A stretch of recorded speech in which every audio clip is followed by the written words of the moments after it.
10, 9, 8, 7, 6, 5, 4, 3, 2, 1.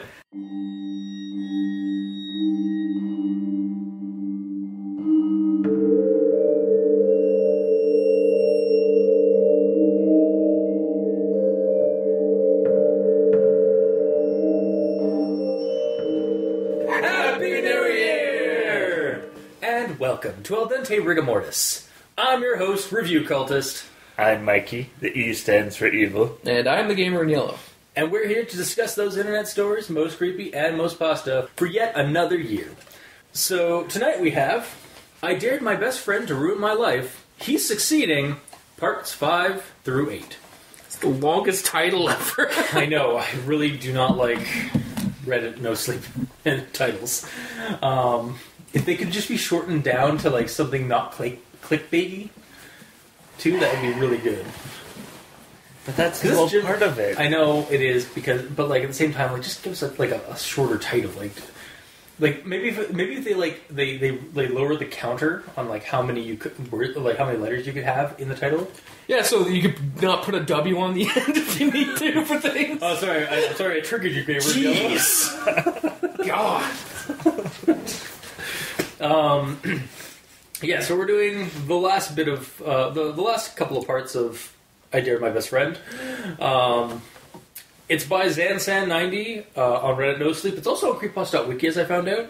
Like, they've archived it there. Huh. So you can go check it out there, too. And yeah, we're continuing what we did last night. For those of you who are listening at home. So...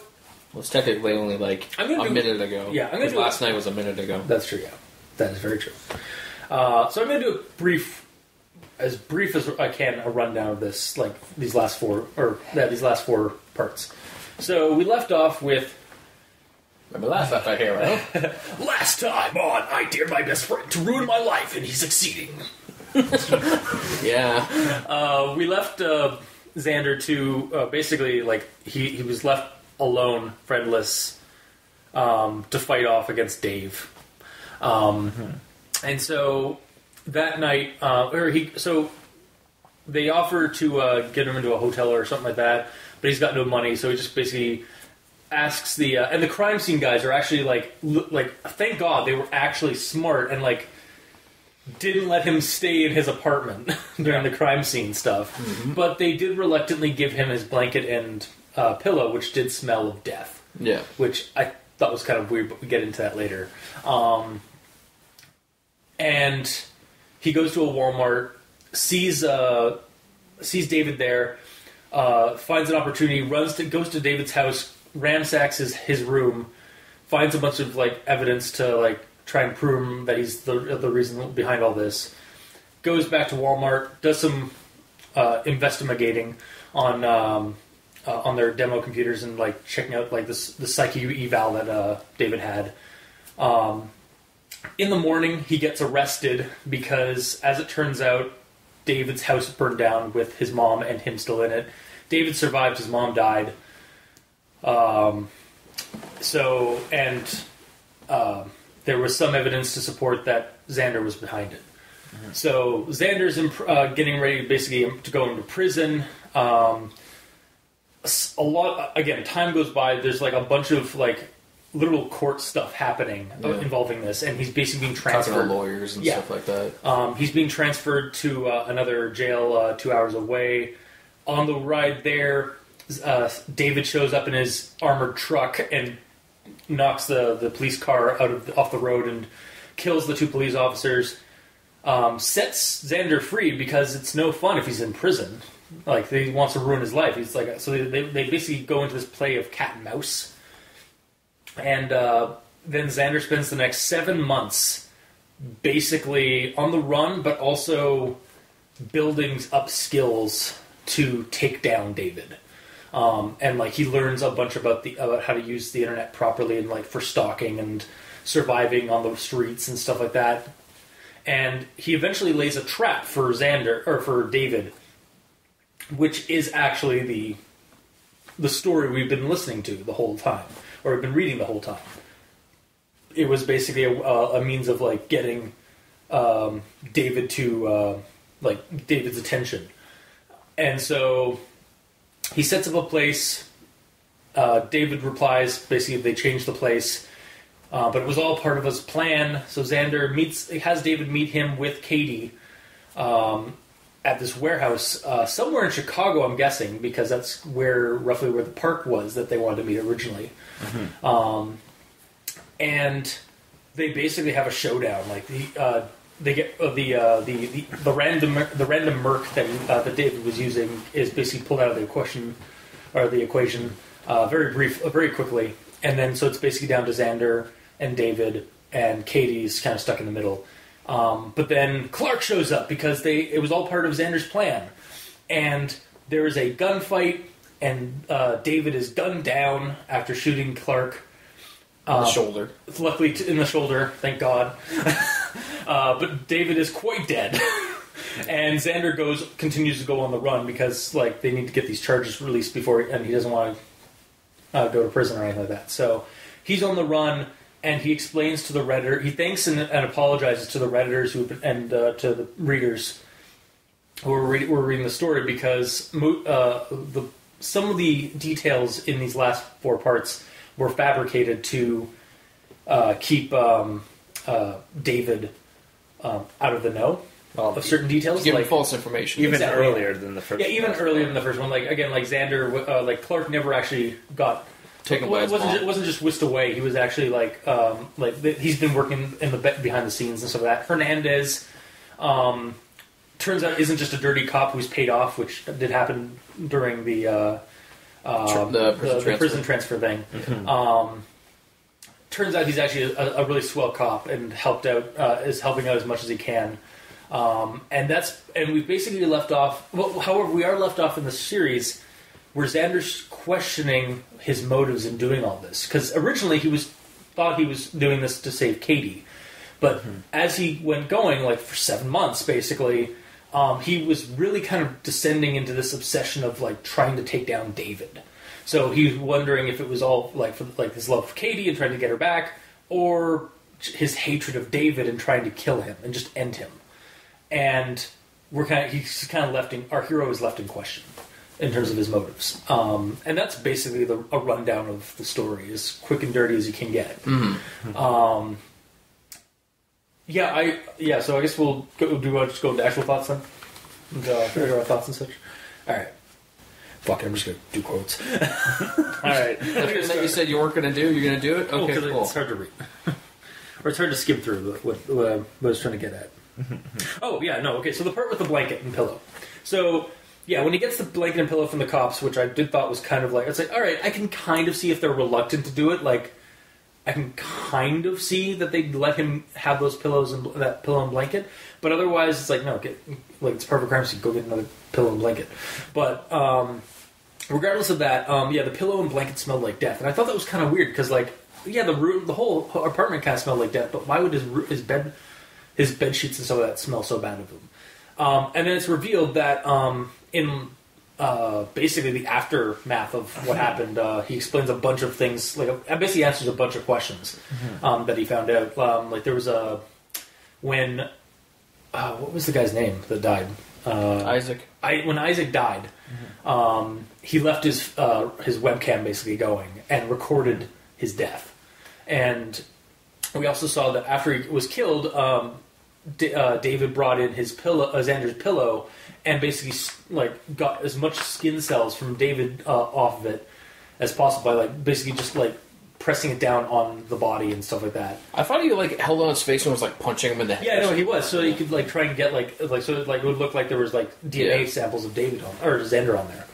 Yeah. So that's why it smelled of death and so that it was kind of a weird little.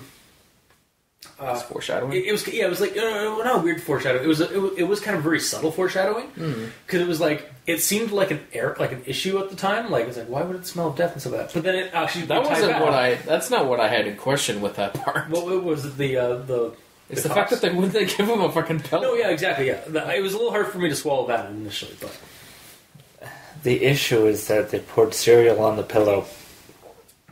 What? In the previous part 1 through 4. Clark mentions the cereal smells horrible. It does. And there were flakes coming off the cereal, so they were probably like frosted flakes that smelled horrible. So you see, he's trying to frame Tony the Tiger. Clearly. But all things considered, like, if you think about it, would that pillow actually smell of death? I mean, if David was actually punching like the corpse, or punching the pillow, or punching the corpse through the pillow, maybe it would smell like the body. Although the body wasn't decomposing or anything that badly. So yeah, that's kind of odd. Yeah, right. Yeah. Unless it's been days since he died. Yeah, but he didn't come back like days later and do that to the body. No, I mean the pillow was probably sitting on his face for days. No. He moved the pillow back to Xander's room. Oh. So yeah, I guess that is a bit of a loophole or a little bit of an issue or plot hole there. Is that the body was still fresh? Like unless he beat the body so that it was causing bruising and bleeding and stuff like that, it wouldn't really. But there wouldn't be enough material translating over to the pillow to cause it to have a death stench. So that's kind of weird. All right, that's a little bit harder to swallow now.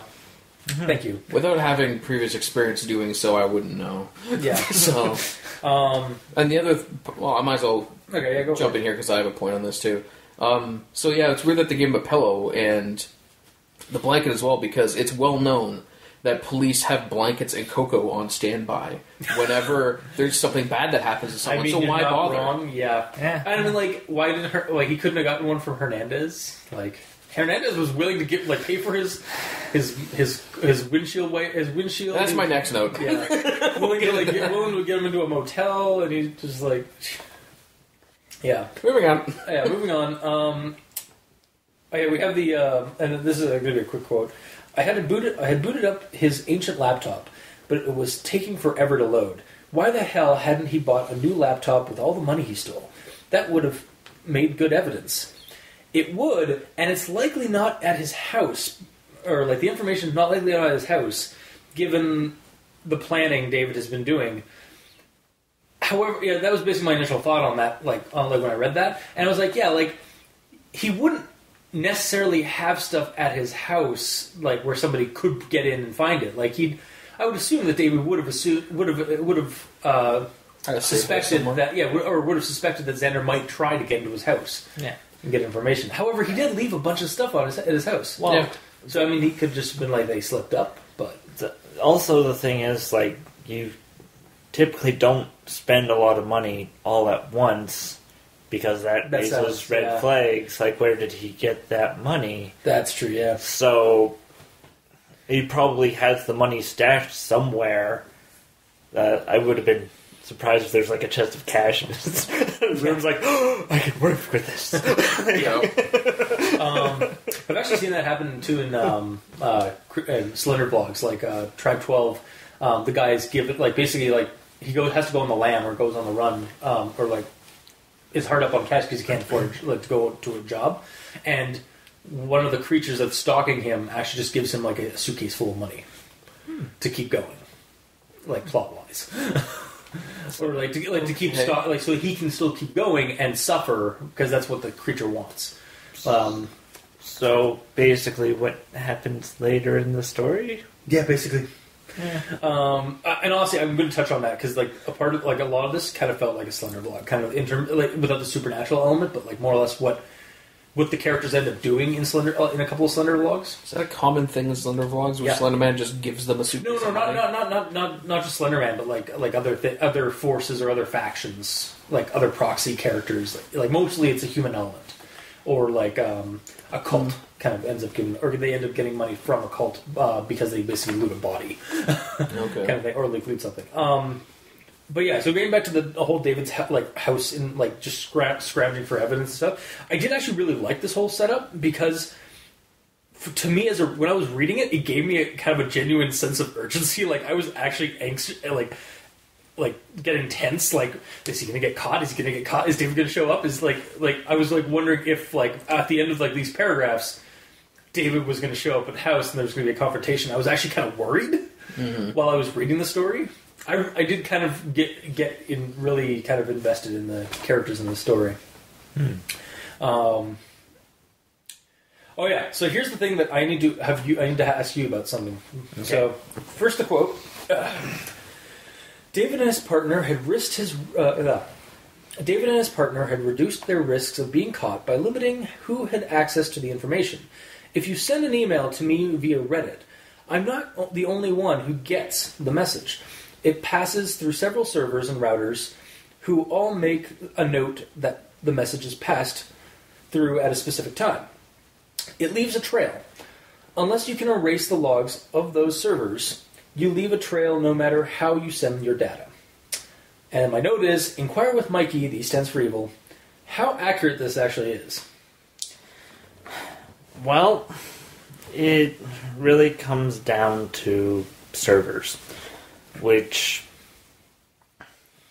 most people have a Google account. Yeah.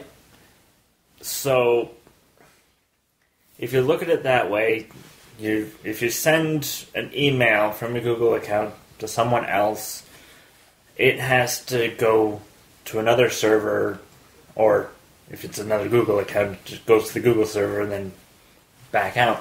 But the thing there is that the Google servers would typically save the email data for at least a month after you've deleted it. So it's still, so there is that kind of internet paper trail is still going to be there. Yeah, well, like it says, unless you can somehow delete it from the servers. Yeah, if he sent the email and then went to Google servers and went through and deleted that, like he snuck in there, yeah, then maybe. Yeah, but either way, that's factual. Yeah, okay. It never goes email to email directly with nothing in between. Yeah, you have to go through a server at least, and depending, like say, you have Gmail and then you have Hotmail. Yeah. So to get from a Gmail to a Hotmail, you at least have to go to the Google servers to say, okay, I'm sending, and then it's over to Microsoft servers, and then down to Hotmail. So there are servers going through, but I mean, most of it is tracked and how it goes through the internet. So. Okay.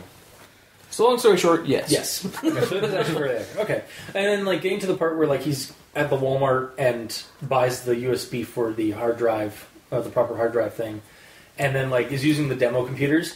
And then there's this quote here, it's like, I was thankful that the demo computers were in an aisle out of the view of the employees in the tech center, which, as somebody who's been at several Walmarts and worked at several Walmarts in the past, they don't have the computers that far away from any of the main, like the central like clerk centers. Yeah. Mm-hmm. So even like the tech center is right in the middle of that. So that's a little.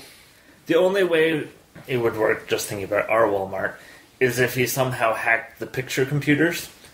Yeah, maybe. Because those are a bit further away. But how the hell... Yeah, and then to continue this quote, it's like, to people who don't know technology, I'm convinced I looked like a hacker.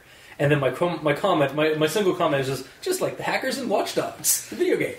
And that's kind of what, and that's another thing I want to bring up with for you, because you're a little bit more in the know on tech and stuff. How much of the story's tech is like kind of accurate, or how much is it to me it kind of seemed like it was feasible, but like there was still like a hint of like, okay, some of this is likely like television hacking, or like it's Hackerman hacking, or like again Watch Dogs. It kind of felt like, but like it did seem reasonable, like it did seem realistic, and again with the first couple of parts, it did seem well researched. So like the guy didn't know how to like he looked into like how you might be able to feasibly do this kind of stuff. So just like and then like I don't expect you to know everything about it, but like is that did it sound reasonable to you? Well, the whole connecting the hard drive via USB. There are cables that you can get to do that, so he's not wrong there. As far as the access to the hard drive, I know from personal experience, because I've had a computer die on me and I've just moved the hard drive over as an external hard drive, and then gained access to the files. It was really simple. Like, it was like, grant me permissions to these files on the hard drive, but he later states that they were encrypted, so that adds a layer of security. Yeah. I was curious to see, like, from you guys, because, like, again, I'm a layman when it comes to technology. Like, I think it's basically magic that comes out of that box. So, but, yeah, like, I like, when it comes to, like, the story, and explaining, like, the different methodologies that they employ to do things like being hacked and, like, trying to repair, or, like, trying to hunt down, like, information, so that, did it seem realistic from your end, or? Well, when it comes down to the hunting down information, I'll also get into that with a later note, because of something that pops up. That's where it really begins to fall apart. And just kind of goes into movie logic. Yeah. Which, I mean, is fine. It's just, like, this series, I'm gonna say right now, this story is not a creepypasta. It is an action pasta, a thriller pasta at best. Yeah. And I mean, that's not necessarily a bad thing, but it's on Reddit NoSleep. Yeah. And I mean, it is kind of like, the first couple parts are kind of like, I would leave you leave you up at night if you were if you knew about that kind of stuff, or like had dealt with like fraud and stuff like that. But yeah, the story kind of boils down into an action pasta eventually. It's a script for a movie, right? Yeah. I kind of want to see this movie too, by the way, but that's not here or there. Okay, so I got one more point on what I just mentioned there. So it said that he's convinced that he looks like a hacker. Yeah. In that situation. Yeah. Why? He's literally just reading text on a screen at that point. Maybe where he lives, like, there are a bunch of yokels, and so it's like, oh my god, he's a hacker. Or people that think that it's just magic coming out of it. Exactly, yeah. Those crazy people, why would they think that, right? I know, it's weird. I had a note, basically, like, what does a hacker look like? I just think the guy from Watch Dogs. It looks like anyone, and then, like, the best way to describe it for someone who watches the media is like Mr. Robot. You got a hoodie and all that. The hoodie and like the cap usually underneath the hoodie. But of course, the problem is that hackers are everywhere. Yeah. And they can be anyone. Even the person sitting next to you. That's right. You know who you're talking about. Meanwhile, every single person that's listening to this is sitting listening by themselves. Yeah. They're in their cars like, what? Nice. And then, the next two notes I have are actually kind of really quick. They're just noting that he's still really dumb in the story. Not answering Hernandez's calls during the night and not until the morning, and then like he regretted it. It's like, that's really dumb. You should have called Hernandez. And then the whole like finding out that David had basically killed his mom through the fire. It's like, man, there are some things you just don't do. I really hope David dies in a satisfying way, and he did. Although it was a rather grindhouse, like kind of an exploitation movie kind of death, but it's still satisfying. And then there's a note here when Xander is in jail or getting arrested, and Terry shows up, and it's like, Terry Jason, I'm Terry Jason, your public defender. May we talk? My first implication was, this is a trap. This is another David thing. And then my updated note was, okay, so I thought that it was that Terry was another trap employed by David. But it seems that it was either a red herring or just a background element of the justice system explained. And my reader paranoia got the better of me on this one. Because, Terry had nothing to do with anything, it seemed. And then this line here, it's like, I'm the prosecutor, Adam Luderman, he answered. Oh, so you'll be the one trying to put me in prison. I quipped. Terry put a warning hand on my leg. That's right, piss off the prosecutor trying to get you in jail. He's not directly insulting him. Yeah, but I mean, try to, that's right, be antagonistic to the guy who's trying to put you in jail. It's just... Yeah. That is literally his job. I know, it's just... He's trying to put you in jail. He's just exactly, so you don't have to be like an asshole about it. Even though, you do think this whole thing's unfair, because it is unfair, what's happened to you. Yeah. Put yourself in the mind of this guy. He's been I get it. Shit. It's just... the fact that he said as little as he did there, he could have said way worse. Yeah. Yeah. Doesn't he go into like a shouting fest at some point? While he's talking about it? I thought I remember him like freaking out and starts yelling, but... Not to the prosecutor. I think it's to his own lawyer. And then there's... Okay, so then we go to the part with the cop car. And like how David dispenses with the cops, and there's just something that gets brought up, and I was like, I had to correct the author here for a second. So he closed the door and walked around to the other side. I could see the other cop was moving, but I couldn't tell what he was doing. Apparently, he was reaching for his radio because David yanked it out of his hand and set it on the car's roof. Then he stabbed that cop too. Both of them were unconscious in seconds. And to that point, I think you mean they're dead. They would not be. It's like, shh, hey, they're just sleeping. It's okay. It's fine. That's kind of like the thing I got. It's like, no, they're not unconscious in seconds. They're just dead in seconds. Yeah, and I have issue with that section. Okay, just because you have two fully trained cops. Yeah, they just got in a car accident. Got into like an accident, like hit a tree and stuff like that. And they weren't wearing their seatbelts. Wait, were they not wearing seatbelts? He specifically says after the crash, their bodies were in weird orientations because they were not wearing their seatbelts. Oh, shit, I did not realize. Okay, yeah. And yet they're fucking police officers. This isn't Gotham, where they're all like not undercover, all like corrupt cops. Yeah, they're just it's so stupid. Yeah, so, just kind of, I mean... And then how quickly David's able to take them out, like, after the first one. And then goes to the other one. The second one was be like... he literally is just like Bane, no, I take this from you and I kill you now. They're both just waking up from being knocked unconscious. Yeah, but the driver was waking up first, so he killed him. And then... After he was talking to Xander a bit, the passenger started waking up, so he walked over there and stabbed him before he could become conscious and cause any trouble. Yeah, but it still seemed like...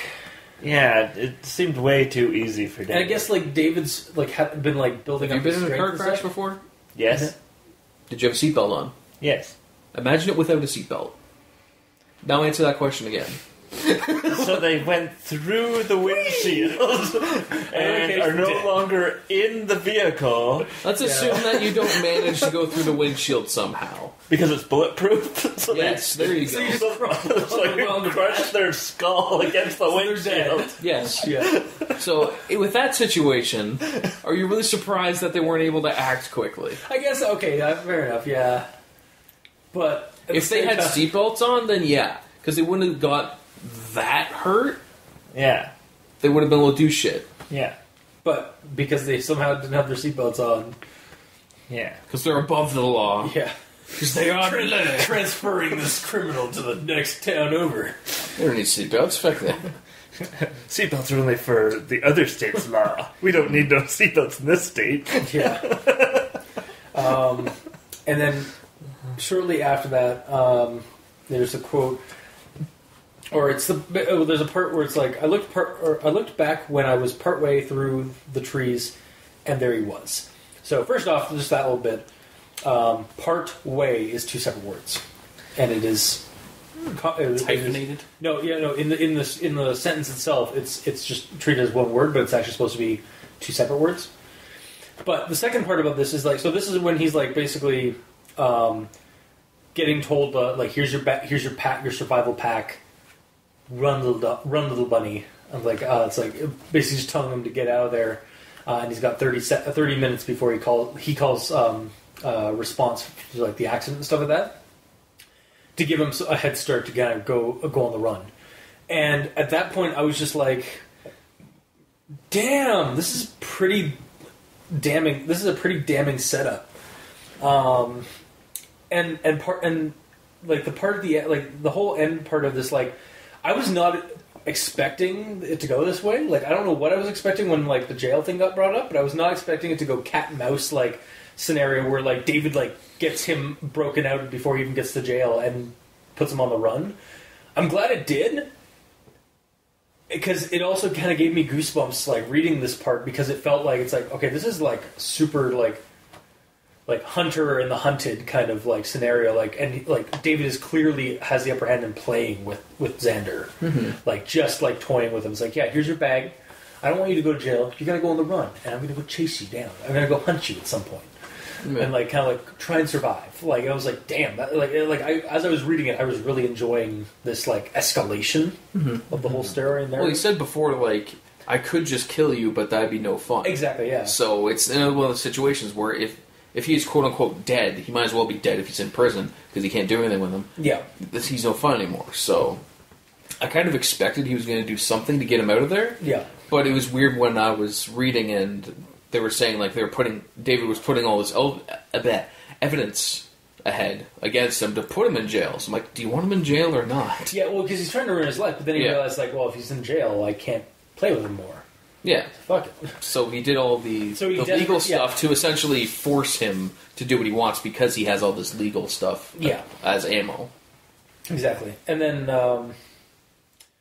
but it does ultimately backfire with David, because when the cops end up basically investigating that whole road issue, or that whole car accident, and basically kind of realize that David is behind it. And so David has to go on the lam. And then so, like, this quote here: "A month passed, and still no news on whether David had been captured or not. I found myself tempted to call Hernandez and ask what he knew, but I didn't. Thank God, he's learning." Yeah, because, like, throughout this entire story, he's been this bumbling thing, and it took, like, basically to go on the lam and be homeless and, like, again, push past the minimum effort. Which took him 6 months. Took him 6 months to do, and I'll get onto that, because, like, we get a lot of growth of Xander in this, like, 6 months. Like, he also learned. In retrospect, he might not be as dumb as we think, because a lot of the things he put in the pasta might have been kind of falsely put there, because we find out later on that the entire thing is a trap for I think for he's David. just basically a normal, like, IQ human being, and just, like, Xander, or because David was a little bit not special, but, like, just, again, an intelligent psychopath. Like, thought of everything, but was amoral. Like, had probably a higher IQ than normal, but didn't have the moral standing that most humans do.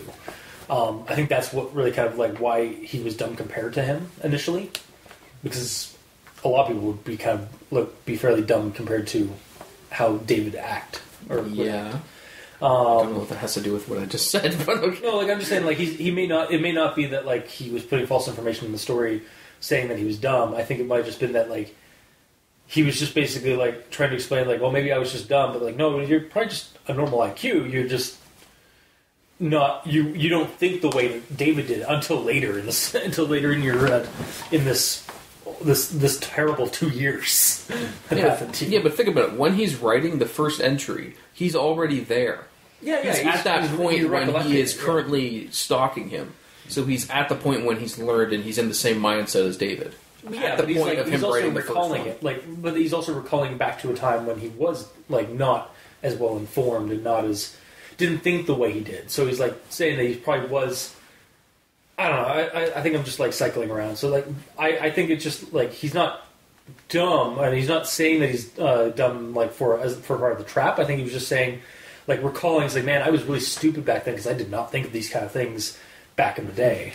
Mm-hmm. That's all I was trying to say. And, like, I guess not to dispute yours, because, I mean, it could have been a trap. It could have been, like he literally says the entire creepypasta, its purpose is a trap. Yeah, it was a way to, like, get noticed by David, but, like, it may not have, that part might not have been part of the, like, been, like, specifically mentioned to be part of the trap. Like, to lull them into a... Which part are we even talking about? I don't know. Let's just move on. Let's move on. I honestly have no idea what you're talking about. And yeah, so... Since I knew he was good at computers, the internet was the best place to begin looking for traces of him. I searched hundreds of forums, scouring for a list of keywords that I thought David would either post or look for. I won't include the list here. And thank you for doing so, because the information throughout this entire series has been crazy detailed and informative for the narrative, and actually really helped me understand or it gave me a sense of realism and groundedness to the story. But I'm glad that the author knew when to summarize certain things. Yeah. Didn't go into full agonizing textbook detail. I think there was only one point where I'm okay, and I just kind of glossed over it. Yeah. It was in towards the end of all the legal stuff. It's okay, you're saying the same thing over and over again. Yeah. But I mean, at least so I'm glad he didn't continue. Yeah, exactly.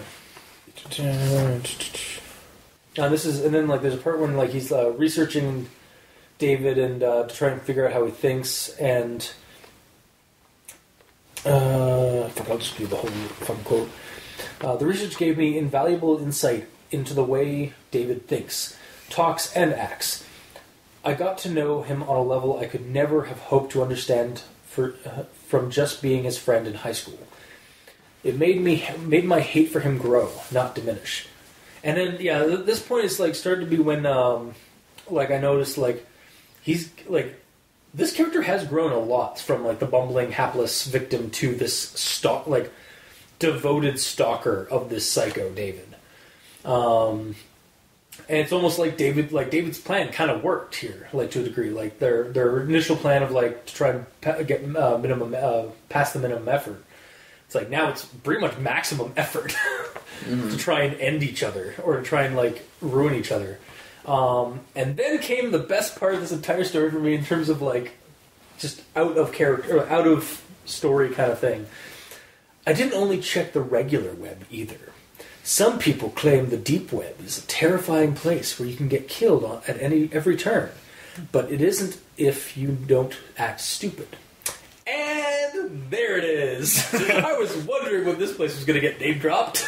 Yeah. Just because I was it was going good, realistic internet stuff, and fraud and some of that, and then, and even the part where David met his merc friend. You could meet a merc outside of the dark web or something. Yeah, the supposed deep web and stuff of that. Mm-hmm. But yeah, and then have Xander go into the deep web to try and find David. And it was just and there's the name drop, and there's the drop of the deep web mythos into the story. Yeah. Yeah, and my issue with that is that you can go on the deep web and you can act as stupid as you want, and no one's going to kill you. Yeah. So, I mean, myth debunked. Mm-hmm. You can turn every corner in the deep web and not get killed by the deep web. Yeah, it's the people in the deep web that are going to kill you. Yeah. and again, it's not even the deep web, they're even in real, aside from the mythical deep web that there is, and I'm sure there is something like that in the world, but there's also things like the Silk Road website, which was basically an illegal but functioning eBay for illicit goods, weapons of mass destruction. Part of the deep web. Yeah, it is part of the deep web. Oh, so that is part of that's part of the real deep web, which is just basically a bunch of illicit sites that would trigger, government warning or government surveillance warnings. I assume. Well, they're given this day and age. Anywhere you go on the deep web, there's bound to be a cop. Yeah. Just saying that. Just mentioning the deep web because creepypastas have just made this mythology of how infamous and how villainous the deep web is. I mean, it is it's a place for the hive and scum and villainy in the real world. Hence why he's going there to find information on this scum. Yeah, but I mean, committing. I don't know. It's just whenever I hear that word, I just get a chuckle because of what creepypastas have made it. Creepypastas have kind of tended to I guess, romanticize / demonize it in such a way that it's run by the devil and blah blah blah. Just okay. Anyways, just the name drop made me laugh. Well, or I was there it is. You know what made me laugh? It was the fact that he uses the deep web to trace David. You use the deep web when you don't want people to know you're using the deep web. Yeah. Hence why it was so genius how we could track him through it. When you think you're gonna have, when you think you want to use the deep web, you don't really want to use the deep web in your story. Yeah. Like the story was kind of, I don't know, and maybe it's also because like when you mention the deep web, I kind of start losing a little bit of like the groundedness the story had because it was kind of going good.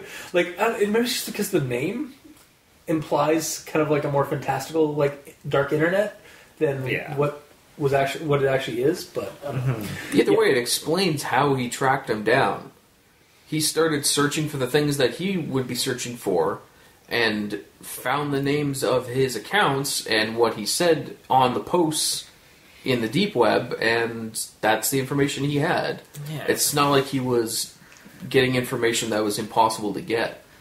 Well, the only way, like, it makes any sense, and this would be a stupid thing on David's part, is if he used the same username. Which he apparently did. Yeah. So that's the only way that you could theoretically trace someone on a forum on the deep web is if they're using the same username because of the fact that your IP address is masked on the deep web. Yeah. Like, no one's going to find your actual IP address. Except for a naked vampire. Yes. You can do it. A fat naked vampire. Yes. Which is Xander's uncle, apparently. Yeah. Probably. Moving right along. And so here's the quote. This is basically just kind of... This is, again, when I started noticing that like Xander's like kind of development from hapless to obsessive, devoted hunter of Psycho. Mm-hmm. And all of this came because he insisted on using the same usernames over and over again. Why did he do that? Because he wanted people to know who he was when they interacted and respected him. Weakness, sort of, and like we touched on earlier. Yeah. With the whole thing, but I kind of got this twinge of like obsessive Gollum-esque, like me precious. David, conspiracy nut kind of thing. A voice coming to my head when as he started talking about all this stuff and like his hunt for David. Like he's really like committing to hunting down David and like ruining David. Like it's almost showing like signs of cracking. To me, anyway, like the character. Wouldn't you? No, exactly. And again, 7 months is a long time to be on the run and like trying to hunt down somebody and like using all these different tactics and learning these like less the unscrupulous skills and stuff like that. I'm just saying, like we're seeing now, like the story does present some good signifiers of like the characters like wearing down his or like basically becoming weathered and world weary in his hunt against David. And then one day, just for the hell of it, I sent him a message as myself to one of his accounts. I made my email address visible on purpose. He'd need it. No, God, you were doing so good. All the blundering, like you were doing so good to like track him down some of that. And then I realized just now, actually, the reason why he sent that because he may have wanted to make sure that he would have his email. He said that immediately. I know, I didn't catch that. He immediately said that at that point. You read that in your quote. Yep. So the first reaction of that quote was basically my initial reaction, and then I just realized, the reason why he did that was because again, I do my comments like in the now, like as I'm reading the story. Yeah, so do I. Yeah. And then I'll sometimes update them. But yeah, that one was just like, so it's like, it felt like no, you were doing so good, now you're like just for the hell of it, giving him your, like, letting him know that you're on to him and stuff like that. Well, but he said, and then he gave him the email address on purpose. Yeah. So because he said that, he had a plan. There's a reason he's doing that. Yeah. And it does come to fruition later on. So, all right, I can... It's not as bad as it was, but, like, when I first read that, I was like, no, you're... Because he was learning. He was getting smarter, like, and becoming more of a proficient, like, hunter. Mm-hmm. And then, I thought, he goofed up. But no, he didn't. It was actually pretty good. Even when I read it, I caught on that he was doing something. Like, because why would he do that? I just thought he was going to get another or nuts. You clearly didn't realize how much he had grown at that point Apparently in the story. Not. You still thought he was an idiot, like from the previous. I guess so. Yeah, so he was just trying to fabricate a shotgun into the scene, I think. Yeah. Yeah. And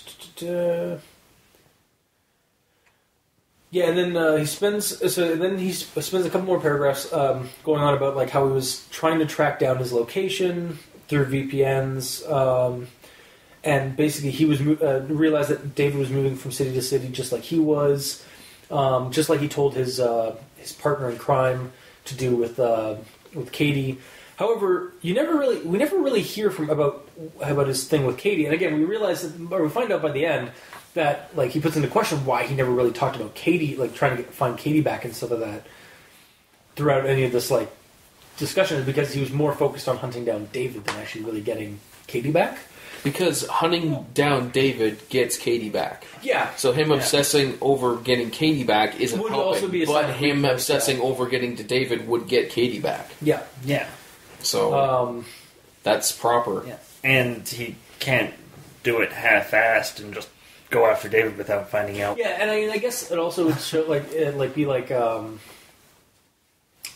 would show sign of weakness, and it would give it might give David some leverage over him. He already has her.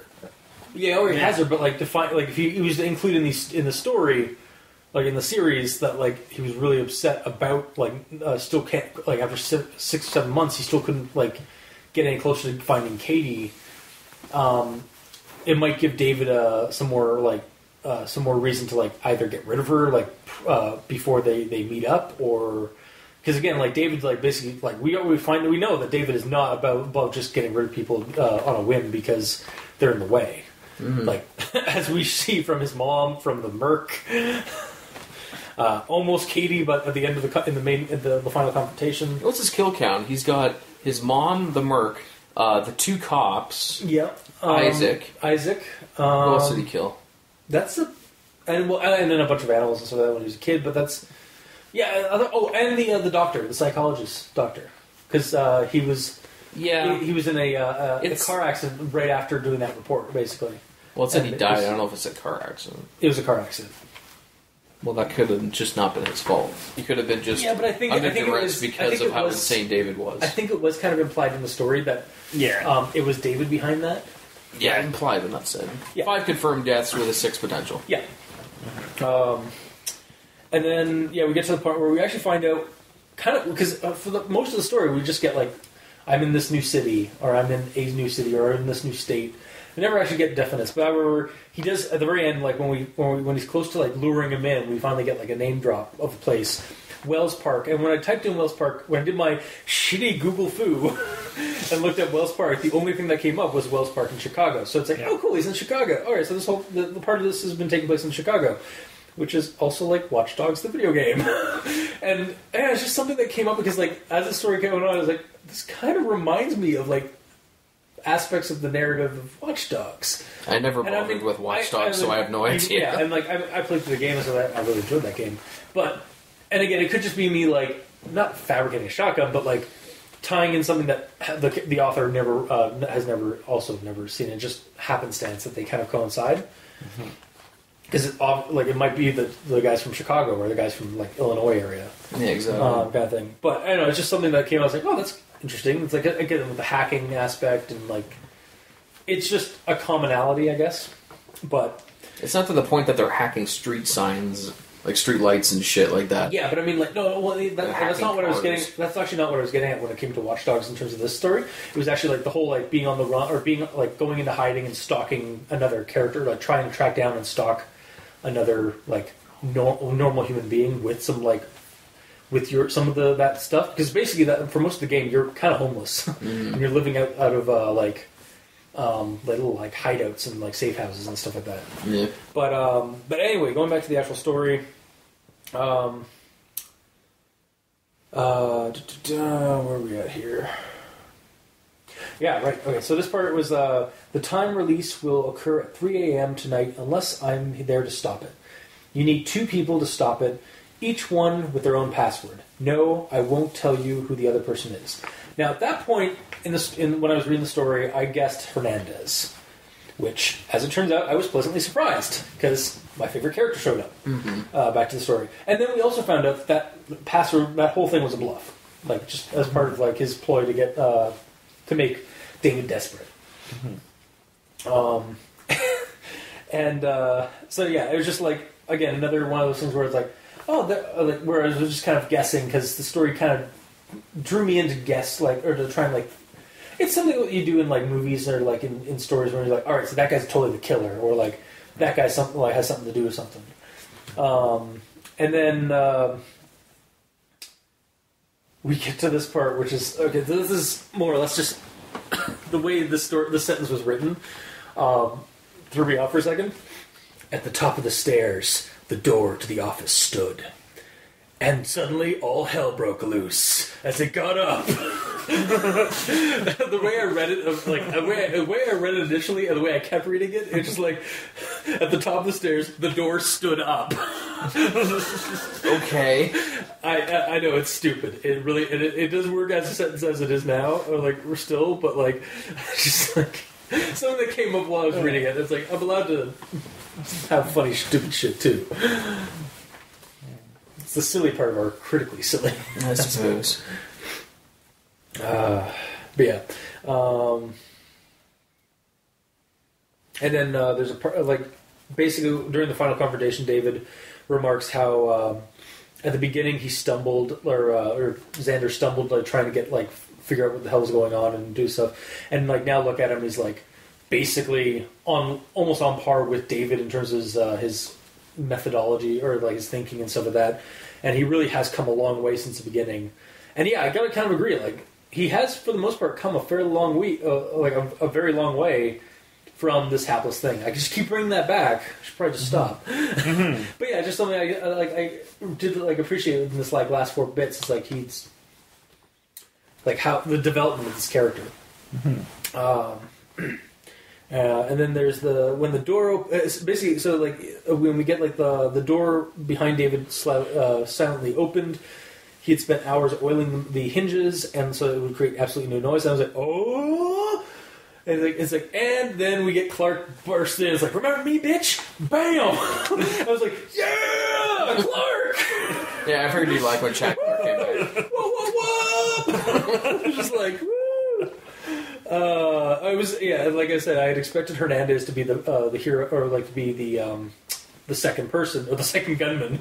Yeah. But he was a cop, and also paid off earlier, but then we also find out that he wasn't that dirty, because he did actually was helping on the side, on the background. But yeah, Clark was definitely a suitable choice for the second person.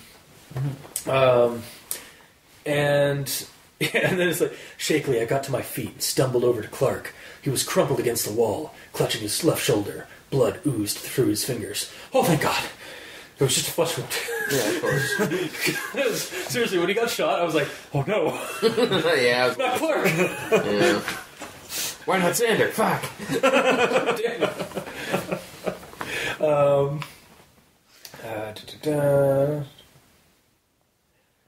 Yeah, so it's like, here's another quote near the end. We're getting really close to the end here.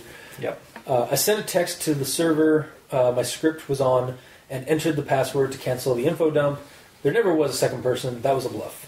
Even so, narratively, saying that there was 2 people there, like also bringing that back,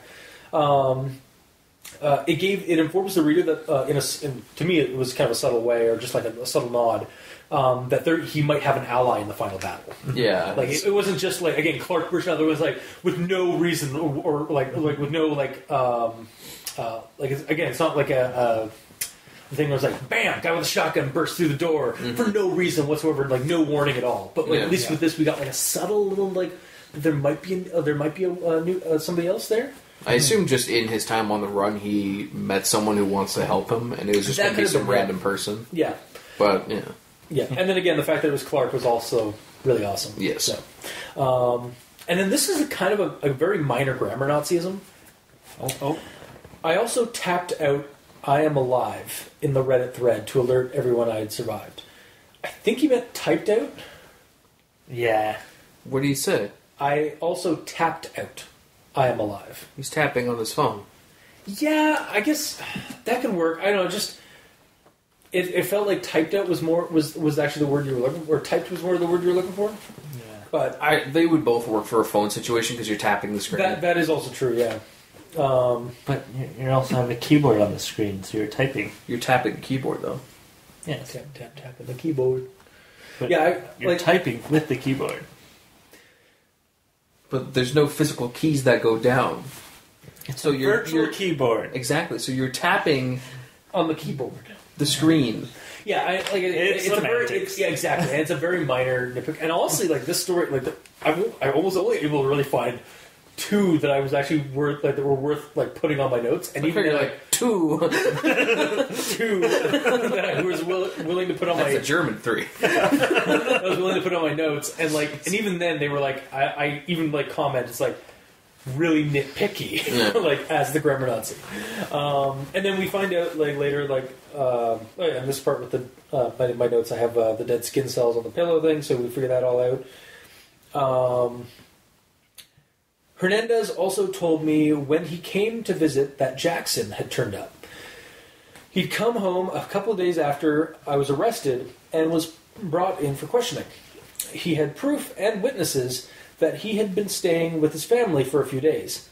So, turns out Jackson was not in on any of this. No. So we've laid that mystery to rest from our speculation or from recommendations and speculations last episode. So Curly, which is the name I've dubbed Rando Merc, was really just a red herring kind of thing, or just again a random Merc that the character got, or that David had. He was the accomplice. Yeah. He was just a random accomplice that was just, bam, he's dead. Yeah, because the way he goes, I was like, oh, shit. And he's gone. Didn't even have a name. Also, that girl at the Chantel from the bank was also named just Teller, was just a red herring. Yeah, that's background. And then we have and this is basically going to be very close to the end of my notes.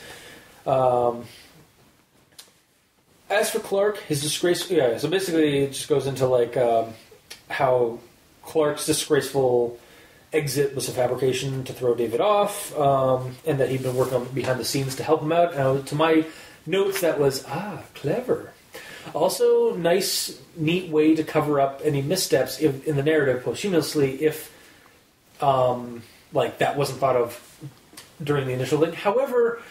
I'm not entirely convinced that wasn't... This entire series wasn't entirely, prepped prior. Yeah. So, because he even states, to his... and then, just adding in, the wraparound thing at the end, when he was posting it. To stating that, all these stories are, they happened in the past, I'm just recounting them, so, I can't... so the suggestions people were saying, it's because some people were in their comments were suggesting things or asking questions about it and some of that, and it's this all happened previously, so I can't change anything about it. Mm-hmm. Yeah, which is again I gotta think that this story was it felt edited and prepped ahead of time. It felt really well it felt well manicured and ready to go. Mm-hmm. It didn't feel as messy as some of the stories we've read on the show that are a series. Yep. And then I leave off with this quote: "We ruined David fucking King." Damn, that was a fun read. While it's not really a creepypasta in the sense that Death Wish or Phone Booth really isn't a horror film, they're more like thrillers and suspense media. Mm-hmm. But those two things, thrillers and horror, do have the same kind of elements. They just are produced in a different way. Horror focus more on fear, thrillers focus on action with the thrilling and suspense. And that's really what the story does. It would be a creepypasta if there was a little bit more of a horror element that we got in the beginning story, but because it goes action, it just kind of goes into this action pasta, which I'm not entirely pissed off about. It's actually really fun. as we went on, like especially when in those 6 months period, and this like cat and mouse thing between David and Xander, I was kind of reminded of proxy segments from Marble Hornets. Not the Slenderman stuff. Like if you were to remove the Slenderman stuff and just like focus on like the entries where like we got video footage of like the proxies living on the lam, like living out in like a burnt out shack, and like drinking water and like basically just living, like surviving out in like out in an abandoned building, and like and going from like place to place, dropping off coded messages or like tapes and stuff like that. That's kind of what I felt like this was going with, and like even it also kind of reminded me of like some of the long form Creepypasta blog, like some of the narrative like bits. Or like tropes or like scenes were reminded me of other Creepypasta blogs that we've done, like Happy, but not to belittle this story by comparing it to Happy, but where that story and where other ones like it have done them cheaply and like have been trope riddled, and again specifically Happy, like this one takes those same kind of ideas of like cat and mouse hunt and like searching for somebody and trying to find out who, or like trying to end them and stuff, and does it well, in my opinion. So, and I could see that all said, I could see the last 2 parts of this kind of feeling like a rushed ending, but honestly, reading it didn't bug me at all. Like if that's brought up by you guys or anything like that, I'm not gonna contest you, but I'm also not going to. I'm also not going to belittle the story for doing it, because to me, while I was reading it, it was heightening the speed and the pace that the story kept going. Like it was getting faster and faster, and we got to this final confrontation, and then it was all actiony and great. And then we get 4 pages after the final confrontation that basically tie up a crap ton of loose ends. Yeah. And like questions that I would have asked otherwise. And honestly, the story left me satisfied, like by the end. Like, so at least until we do series 2, which I'm not gonna lie, I'm probably gonna read before we do the story. Long before we do that episode, I'm probably going to read that story because I want to find out what the hell is going on. Like, how do they go from there? But regardless of whether or not I get disappointed because it's not as good as the first series. But the first series for me was amazing. So that's my thoughts. Let's see how you guys fare. So seems like you squeaked your recommendations I did as well. You know, honestly, it's at the end of my nose. Like, you know what? I'm gonna carry my heart on my sleeve. I fucking love the story. Fair enough. So let's see how you guys care to get. Alright. Mikey. So, part 5. Start with a quote which really is the beginning of him just... He's stating that he's not good with technology. He wasn't good at technology. But this is future Xander. He can still, like, say that he, like... No, this is future Xander. Okay, I get what you're saying, yeah. So wait, he actually says, like, he's not good at technology still? Well, he's using Reddit, and he doesn't understand Reddit. So also, the entire creepypasta is a trap for David. Yeah. So, but still, it's good that he isn't like broadcasting how much he's learned and what he knows and doesn't know, because this is until the very end when he gets the so he wants to see. But this is a very minor thing. Yeah. So the quote is, "One more thing. As I was reading every comment like I do, I noticed one person whose birthday is today, and they got downvoted for suggesting this could make a good manga series. So I want to wish them a public happy birthday, user Supergami." Yeah, that seems kind of weird now that I think about it. The issue I remember that being kind of weird. Yep. Is that it wasn't the user's birthday. It was the user's cake day. On Reddit, the day you create your account becomes your cake day. So if you log in and make a comment on your cake day, a cake shows up beside your username because it's your username's birthday. So it's not the user's birthday. You have to remember, he doesn't know a lot about Reddit. Yeah. So there you go. Yeah. But also, that's part of my first point too. But my point isn't necessarily everything that you just said. It's the next two lines. Let's begin. The police took Isaac out in a body bag. That's I don't think I've ever seen a manga, happy birthday wishes, and a dead body being described so close together. I mean, I have, but I read some really dark shit. You're on the deep web all the time. No, it's called the deep weeb. The deep weeb. Mikey knows what I'm talking about. Okay. But yeah, no, like I mean that kind of does actually sound like something like those three keywords could be in a manga series. I suppose. But anyway. Yeah. Alright. So my next quote basically confirms that Xander's still an idiot at this point. Okay. So I walked to my car and ignored Hernandez. I was still too mad about everything and devastated that Clark had left. Besides, we couldn't do surveillance on the car while I slept in it. I marched all the way to my car and slammed the door hard. Yeah, again, like it's not really not until those 7-month period that he is intelligent. Like you've been communicating with the cops. You've come up with a plan. You decide, screw the plan. It's like, I'm going to swing the car. Motel. Fuck that noise. Yeah, that's my next point too. I have that entire quote that you just mentioned written down, and my first actual note is why. Like, why couldn't you go? I mean, I guess like we could get that. We could like the way it turned out. Like it escalated a little bit better than what might have happened. But I mean, like I don't know. It's just like why wouldn't you follow through with the plan that you had originally with the authorities? He's actively making his own life and the life of the police officers harder. Exactly. He could have stayed at the cop's house in 100% safety and have the car available for surveillance, but no. And he might have also spared his Mrs. K. Like he inevitably, like it wasn't his fault that Mrs. K was killed, but it gave David a reason to do it. Like, it gave David the opportunity to burn down his house and get rid of old baggage.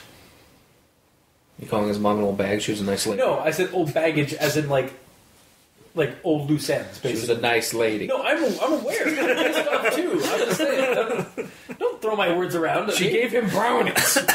I know, it's so sad. I was like, fuck you, David King. Yeah. You David fucking King. I'm cute.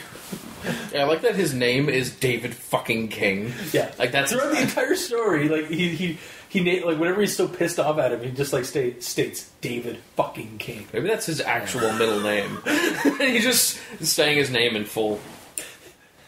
But yeah, so it's like his mom's a really nice lady. It's like Jesus Christ, like I really hope he dies in a horrible way, and he did. Yeah, I hope he gets shot 10 times in the chest. Exactly. By a Ruger X45 or whatever. Okay, yeah. Okay, can we talk about that for a second? Sure. Well, it's in my notes. Okay, I'll wait till you get to it. Yeah, okay. Sorry. Right, I gotta remember to shut up sometimes. Yeah. It's hard for you, I understand. You had your chance to talk with your own notes. Keep your beak shut, Mr. Penguin Man. Yes, let's go on to the next comment. Alright, so he's in David's room when the flash drives.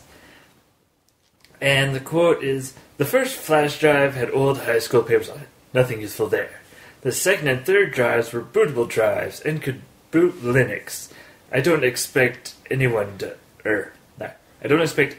to understand what that means. It's not important." And I was just reading that like, it could be very important. Because he could have his Linux files, and the encryption on his hard drive could be Linux-based. I mean, it probably 100% is. Otherwise, why would he have those?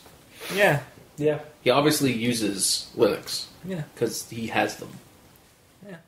It's probably important. Yeah, very important. And he just shrugs it off. Yep. Again, he is stupid at this point still, so yeah. Although that's not an excuse. And then... I'm not going to go into the whole thing here. I'm just going to talk about what I have underlined here. Which he starts a paragraph with, "Let me give you another lesson on technology." And Housing notes out, "Ooh, a lesson. Let's see if there's something to learn." No, this isn't a windshield incident at all. Well, to be fair, you're a tech guy, so this stuff may either not be new or might be like inaccurate. Yeah. Well, basically the what he does to do it, there's a little more involved to do it. Yeah, but the premise is sound. So at yeah, that point, he basically just summarized the process without basically making it a dry textbook read. And throughout this entire thing, he's been like constantly trying to help his readers. Yeah. By educating them on safety in regards to this and that. Well, also making it a trap for David. Yes. Killing two birds with one stone. Yeah, that's true. He's actually way smarter than what he says. Yeah, no, yeah. Well, he's learned a lot in those 7... Again, that 7-month period is like he went off and became an assassin or a stalker. Kind of, yeah. Yeah. At the very least, the watchdog hacker. So, the next quote here. "I was kicked out of Walmart for loitering, but I continued my research in my car. I turned the car on every once in a while to drive around and charge my battery." Mm-hmm. When I read that, I was like, charge his battery? I just thought the car battery? Like, there's no explanation that he's recharging his cell phone, because that's how he's doing his research. It probably could have been made a little bit clearer. Well, he's charging both. Yeah. Because if he sat there with his phone plugged in the whole time, researching for hours, he would drain the battery. Yeah. So he's driving around to keep both charged. Yeah. But, I mean... It's not stated very clearly. It's not stated very clearly at all. And then, one of the issues I had was with the legal proceedings and stuff. Like, how it seemed like he was suddenly thrown a defense lawyer, thrown the prosecutor, and all that. And that, to me, seemed a bit out of place, just because it does take a while for things to get into the legal system. And well, he was there for days. Yeah. It's not like he just got there. It's like, "Hi, I'm your lawyer." Yeah, no, he was there for a few days before that happened. Yeah, well, So, yeah. Like, I think he was, at this point, like, I think this is actually a part where he was basically, like, he was just kind of running through the, like, he wasn't going to bore us with, like, like, all the details of being basically stuck in prison, or being stuck in the jail cell, so he was basically just kind of skimming to get to the good parts. Yeah. So.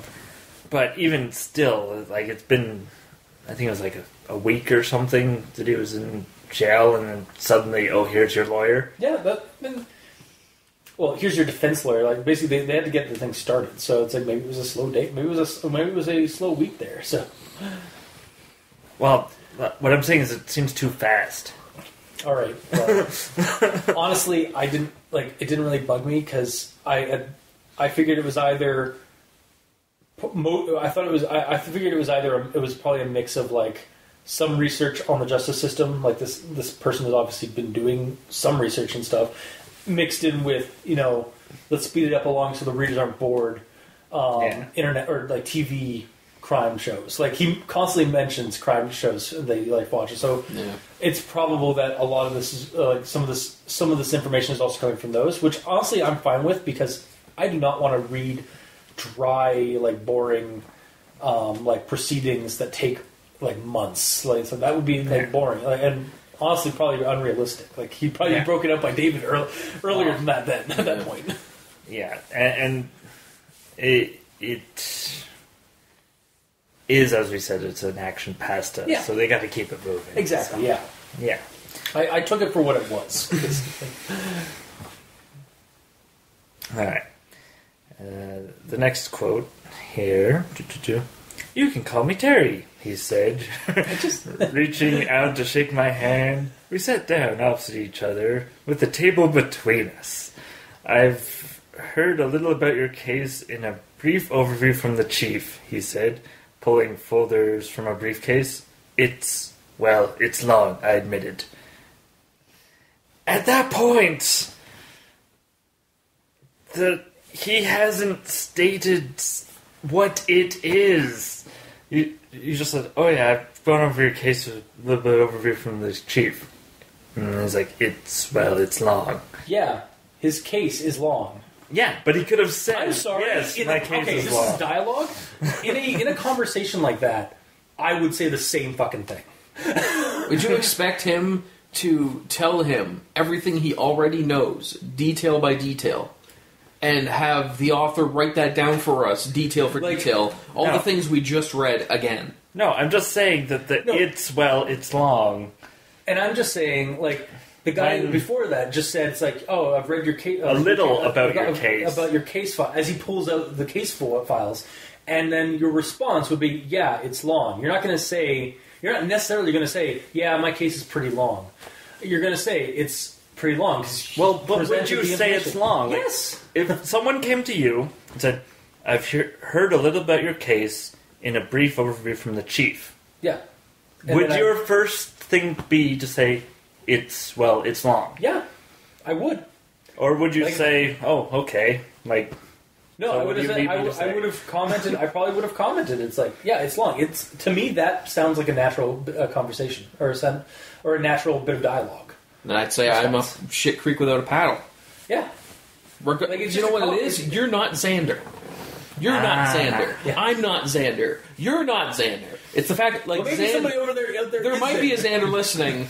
And if you are and you would have commented like that, then perfect. But regardless, that's what Xander said. Yeah, that's fine. Like, to me, it's like I don't know why this is so important. That's exactly it. I don't know why you it's dialogue, so therefore, like, it can get away with that. It's not like the start of a paragraph or the start of a new sentence kind of thing. He knows his case file is lengthy. Yeah, he knows that there's a thick file on him on all the shit that's been going on. So he's like, yeah, my case is long. Yeah. It's a long case to read through. It's a long pasta to read through. Sorry, Mikey, I think it is a long pasta. It is. Well, it's long. Yeah. Sorry. Anyway, moving on. Yeah. This is where I feel they would have put out a search for Xander sooner than they did. Yeah, okay, yeah. I will... Like, yeah. There's 2 dead cops. The convict is missing. Yeah. And it takes... a week? Or, yeah, I think at least a week before he hears news about it. Like, maybe, like, shit's going on in that week, like, behind... Like, because cops do have... Like, I know in some cases... Oh, again, I'm basing it off of movie logic, or TV logic. But sometimes cops will wait a couple of days before they go to the news to try and, like, do a manhunt. All this is mentioned in the story. Yeah, it says, like, he was watching the news, and it didn't take a while for it to become public. So when it went public, that means they've done their search already, and they can't find anything, so they're outsourcing to the public for information. Yeah. Although I did also... One thing actually that you brought up that I did also... I kind of left out, but I should probably bring up now. I also thought it was kind of strange how fast Xander escaped those woods, got into the next town over, which is like, 10 miles or something like that, and got on the first bus out, and, like, without having to deal with cops or anything like that. He only had 30 minutes before somebody called that in. And he was bloody... And he got a gym membership. The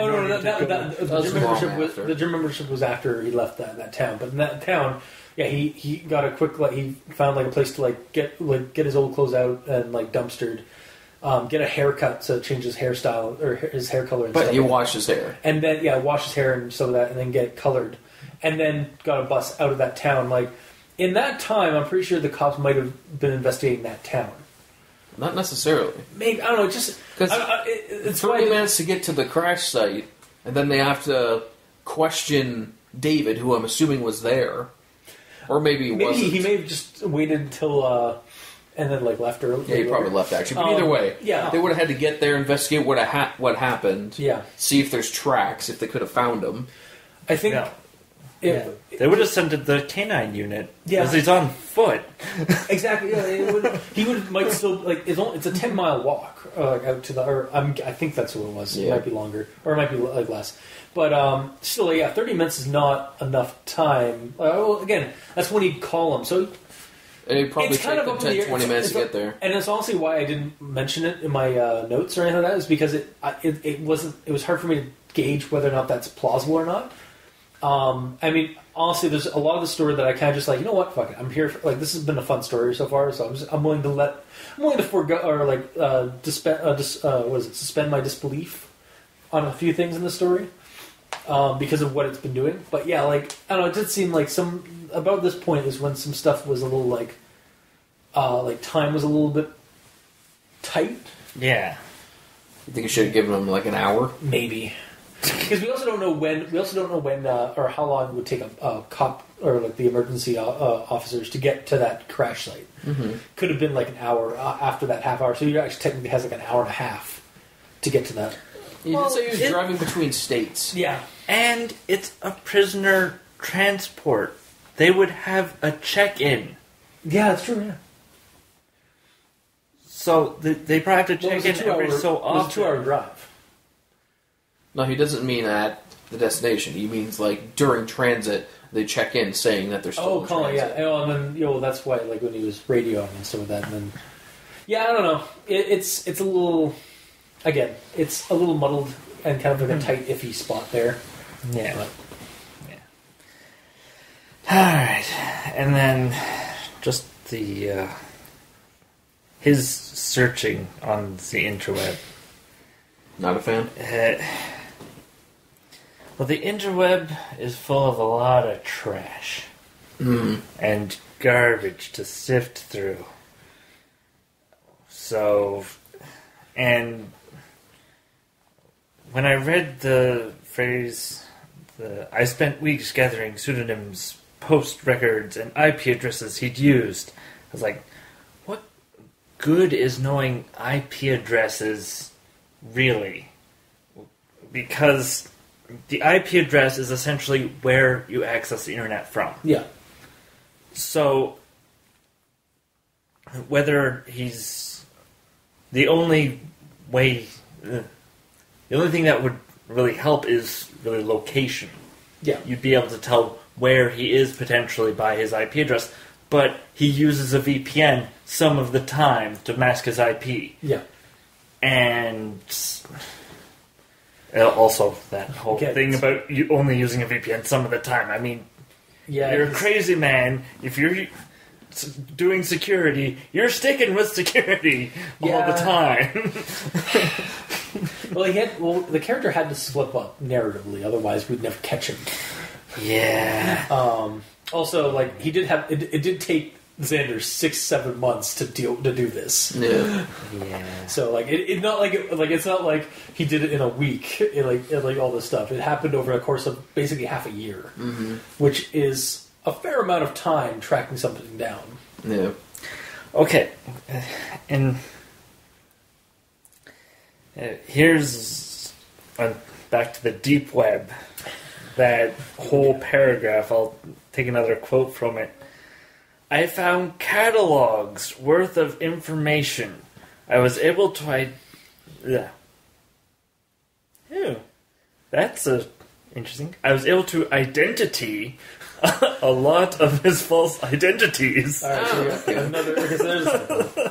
My Taiwanese went over that. Online, and then map them to the fake social media pages he had created for them when he might need a cover-up. Using the deep web and social media in the same paragraph is one of the stupidest things I've ever read. Because... Well, he wasn't using social media on the deep web. No, but... He's setting up stuff on the deep web and then going into normal web onto social media to make cover. Yeah, but the fact that he was able to trace the social media through the deep web... Just use social media! Yeah. It's not that hard through social media to find somebody sometimes. Yeah. Like, just normally. Yeah. Again, I think the story kind of did suffer a little bit by using the deep web as a name drop. But at the same time, it was more or less me like, hey, there it is! Okay, we are a creepypasta. Yeah. Alright, and then this sentence was... I read it, and it was clunky. And every time I read it, it just seems clunky. Okay. He seemed to be following his own instructions to his partner to move along after only a couple of days. So that doesn't pretty like I do recall like reading that twice, if I remember. Yeah, following his own instructions to his partner. Like that. Well, basically, he gave instructions to his partner for what he should do and what he is going to do himself, and he has been following those instructions. Yeah. But it just seems clunky. Okay, fair enough. It could be written better, that one. Or at least have a comma or something between to his partner to move along. Yeah. Because if you have a comma at the end of to his partner, then it breaks it up. Because to his partner to move along. I think that's the one I have a quote on, actually. Doesn't really work. Alright. Now. This is in the section where he's like, hello, David. This is for you. And all the wonderful part of part 7. Yeah. So, part of it is contradicting. Or I found it contradicting. Mm-hmm. Because near the beginning he says, I know you're reading this. I see you check it during your morning coffee routine at Starbucks.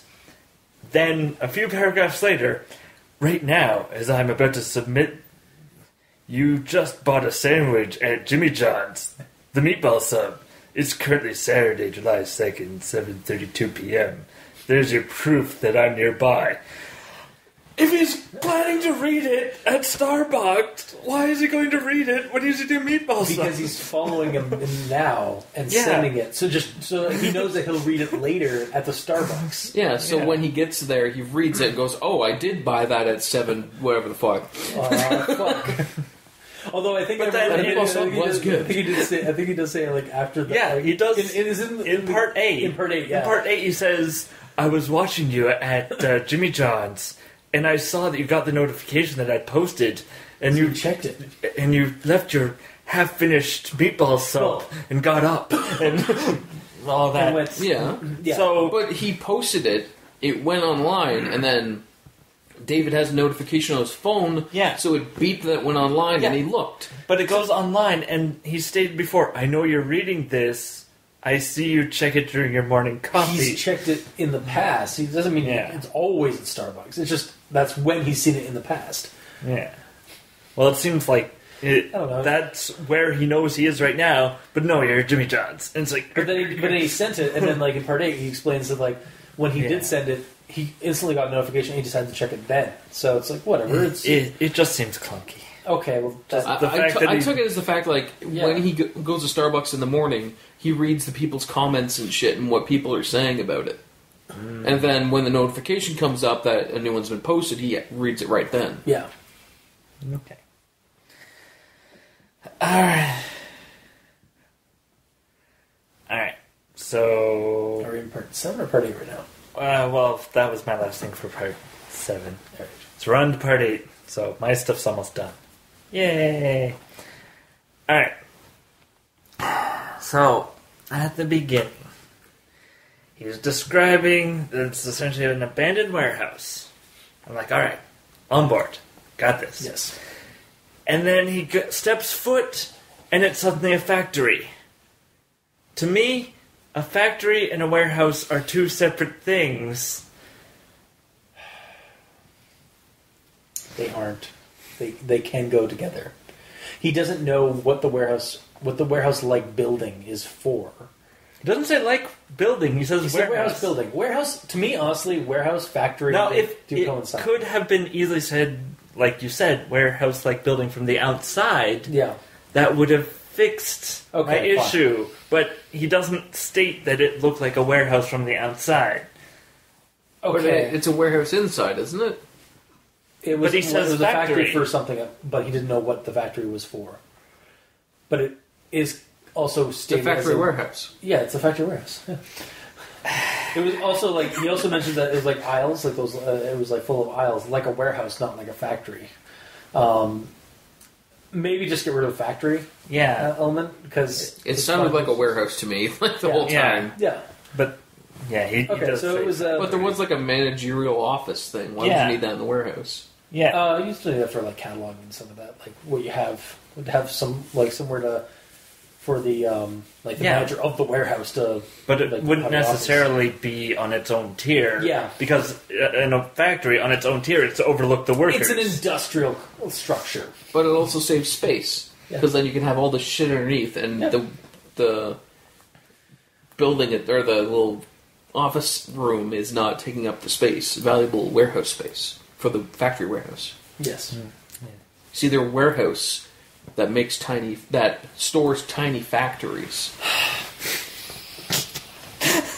That's what used to be along all the shelves. I'm starting to feel like I have an actual hangover from last night. At a factory in Chicago, which makes miniature models of factories. Continue on. Please. That's my Austin's Powers reference. Alright.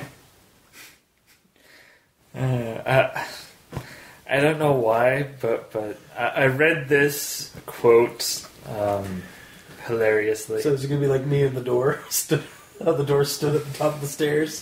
Sorta. Well, this is where he's talking to David, and he's so very angry. He's like, "Where is she?" Because she has the question mark. Where, period, is, period, she? Question mark? Yeah. Oh, okay. I kind of see that being funny. How would you write that to make it come across the way it should be? Where, period, is, period, she, period. Just all periods. Question mark, period. I don't know. Yeah, I just read it hilariously. Yeah, fair enough. It has nothing to do with it at all. Okay. At that point, if there was no question mark there, it would be like, Sandra, that's a statement, not a question. That's just David's response. Just like those like momentary sighs that is just like dumbfounded. It's like, Sandra, that's a question. Sandra, that's a statement, not a question. Maybe not as smart as I thought you'd become. I'm just going to leave now. You've disappointed me, sir. Mm-hmm. Minimum effort. Walked away. Mediocre. Walked away. Alright, so my next quote, which is what you've been waiting for. I pulled my Ruger SR-45 handgun out of the concealed carry holster I'd worn and tried to get a clear shot. Why are you laughing so much? Because this entire story, we've never got it's like he pulled out his gun, shot his partner. Then I pulled out my loot. It came for some reason it just came out of nowhere. That's the idea. I just he such loving detail of the gun that's going to end David fucking King. It threw me off when I read it. It was like, why is he wait. He called the other guy's gun a pistol, and stuff like that. And this is my pistol. Yeah, exactly. I guess he knows this pistol in and out. I guess it isn't that weird. Just when I read it too, initially, I was just like, why are we just now getting that detail? And he says why, because he said in the last section where he's saying, okay, I'm going to be apologizing a lot because I falsified information. He purposefully didn't tell anyone he bought a gun. Oh, no, so David wouldn't know he had a gun. I'm not worried about the fact that he had a gun. I was actually worried when he's behind that crate. He's he doesn't have a gun, does he? What's your problem? No, my thing was name dropping a brand and model. Yeah. The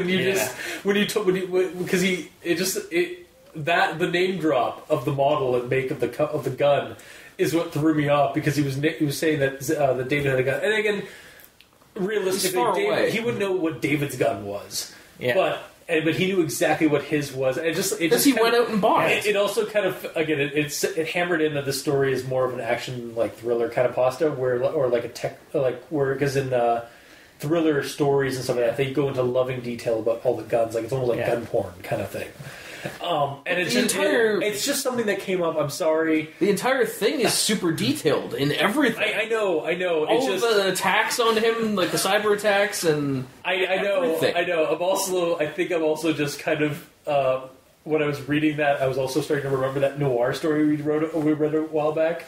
That was loving detail of always mention the gun by brand and number whenever it came up. Yeah, and it's stupid. And I shouldn't have actually I don't put I honestly don't put that's why I didn't really mention it in my notes, because I didn't want to throw any remarks against the story for doing it, because again, it makes sense. The story he would have that much detail in the story so far. It would make sense he'd have the label and model of the gun. So it just threw me off. All right, I'm sorry. I'm a stupid idiot. I should just leave now. Goodbye. Okay, cool. So you're saying, okay, bye, Colton. But no, for reals though, it was just something so stupid. No, but think about it like this: in stories you do, and things you mention characters pulling out a Tommy gun, and you specifically say it's a Tommy gun. But I don't say what is a Tommy's? The Tommy number. gun. What's the Tommy's model number? I don't know that. I actually don't know that. Yeah, I know the Thompson 7. It's a Thompson something. A Thompson something. But Thompson's a brand. But otherwise, it's a But either way, when you say it's a Tommy gun, you're specifically putting an image in someone's head of exactly what it is. Yeah. Which is the same as putting out an actual number. I understand. It's just and again, he didn't go into he didn't keep repeating the name. But I think is also part of my issue with that gun name. Was that I was worried that he was just going to keep referencing that gun as and do the full name. Well, it's to put in perspective, it's stating the phone that he was using as a Nokia. It's I'm using this. IKEA? A Nokia. I said IKEA. I'm like, what phones you idiot? I'm using the Samsung STI 747W, which ends up being a Galaxy S4 or something like that. I think this is where we just stop the show dead. Why do you have such a huge problem about this? It's not a problem. I broke down in silent laughter as soon as he started this. Because I don't know why, just the way it was said in the story, it made me worry, and then I laughed because it didn't have any of that. That he was just gonna go into gun porn about that gun. And it's to add a level of realism to it. It's you can visualize exactly what gun he had. Yeah. Well, I looked it up. You can buy that at Cabela's. Yeah. You can just straight up buy that gun. Now, but I do have a problem with this. Okay. If he had left out that description, just had handgun. Yes. It wouldn't have changed anything. No. Nothing at all. And honestly, I would have had that reaction. Yeah. But that was the That was why I got the reaction, was because it was so specific. And I mean, it made sense, but at the same time, it just... I just couldn't Would you rather have him gone, I pulled out my gun! And I was so I pulled out my handgun. And it's just there, we're done. I had to do a South Park reference. Okay, I know. Yeah. But yeah, it's just okay, I'm sorry. My stupidity and, I guess overthinking from other stories, and my baggage from other stories said, what was your actual issue with this? It is ridiculous, but it doesn't change anything one way or another. Yeah. My issue is that I looked up the image of what it actually is. It's a handgun, so we don't need the extra description of it's a 10-shot handgun. Oh, that's what it actually is? Yes, 10-shot. 10-shot. Okay. So for... And he puts 10 rounds. I was actually trying to think of it because I remember reading it and I was like, wait, 10 shots. Right, he didn't actually shoot until that moment. Yeah. It was it was David who shot twice. Yeah. I was like trying to figure out, like trying to make sure there was the right amount of bullets. Yeah. Fired. So basically, he tells us so that we can look up the gun and make sure it has that many bullets. Yeah. But at the end of the day, it's unnecessary. Yeah. Yeah. Yeah. Because I'm sure there's a lot of guns out there that have 10-shot mags. Exactly. Yeah. All right. So, my next quote is... I'm going to have the beginning of the paragraph and read so far. It's just where my mind went. It initially, because I had to reread it, it didn't make any sense. Okay. So, this is where he's going into the office. So I opened the middle door to the office and backed in. The only furniture in the room were 2 heavy wood tables. The rest of the office was bare. A thin slit of a window overlooked the warehouse floor. David pushed Katie into the room with his arm still around her neck and shut the door behind him. I followed him with my gun. I think you followed him as Yeah, no, I do understand where you're going though with this. Is that he's like, wait, something's behind him too? Yeah. He's learned teleportation. I understand the confusion there. He just kept his aim on him. Yeah, I realized that because he's got his gun out, but I mean... It was a little bit of a double take. Yeah. Well, for some people. 1/3 of people here. Yeah. Alright. Alright. So... This is in the last section where he's explaining, I did certain things happen certain ways and da-da-da-da-da. And the quote that I took from it is, an expert was called to analyze the photographs and identified them as authentic and undoctored. Yeah. This is in regards to the pictures of Clark. Yeah. Which confirms my suspicion that Xander is a vampire. That's true. Right. I was like, what? Oh. For a second, because I keep mixing up, I keep mixing up David and Xander. Like, the name. I don't know why, but yeah. I was like, wait, David was the one who took the picture. So because we mentioned Grace's host is his uncle. Yeah, right. Yeah. Okay. Totally. Turns out so David is actually just a monster slayer. Yeah, he is a monster slayer that likes playing with his prey. Mm-hmm. And his prey got the better of him this time because apparently he's a daywalker too, so... But there is one plot hole in the idea that he is a vampire. After he gets to the new town and washes the blood out of his hair and gets his hair cut, he's getting his hair cut at a hair salon, which has a mirror. And the stylist uses the mirror to style their hair. And also he specifically says, I looked at myself in the mirror after, and I still look myself, so I asked to get my hair dyed. Well, maybe he's a half vampire then. So he's only a vampire at night. No. Sure. He loses his reflection at night. Why not? No. That debunks it, I'm sorry. For me. It was a good try. But no. You are the weakest link. Goodbye. So, what's the next thing?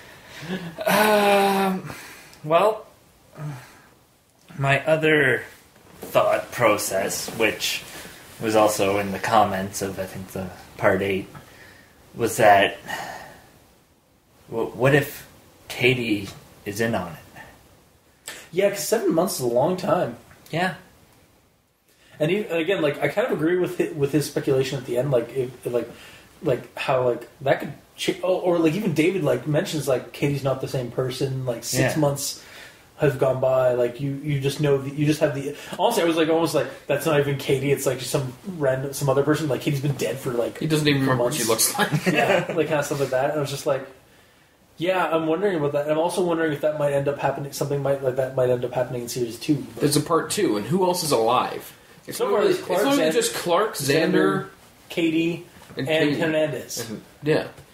One of which is a cop. Unless Terry is actually behind some of this. Stephanie! No, she's named for a reason. Chantel. Oh, there you go, yeah. Yeah, Chantel. She's like, you thought I was with a red herring in series 1. Yeah. God, it's becoming Riverdale all over again. Alright, and that's the end of my notes until recommendation time. Alrighty then. So you're gonna hide your whether or not you recommend it or not, or what you actually thought of the story? He's going to do the flow of the show the way that we've been doing it the entire time. I'm sorry, I got overexcited. Yeah. How fucking dare you? Yeah. Yeah, it's a new year. Thanks for messing up the first episode. Yeah, really. Wow. The one person here that should not fuck it up. The one who's done it the most. Let's be honest, I fuck up all the time. I am not infallible. Okay, yeah, you do. Yeah. So let's continue. Okay. So on to me, I suppose? Yes. Alrighty then. How much do you have left after? I got a few. Okay. So one I'm going to mention first because I didn't actually have it written down. So at the end. Yep.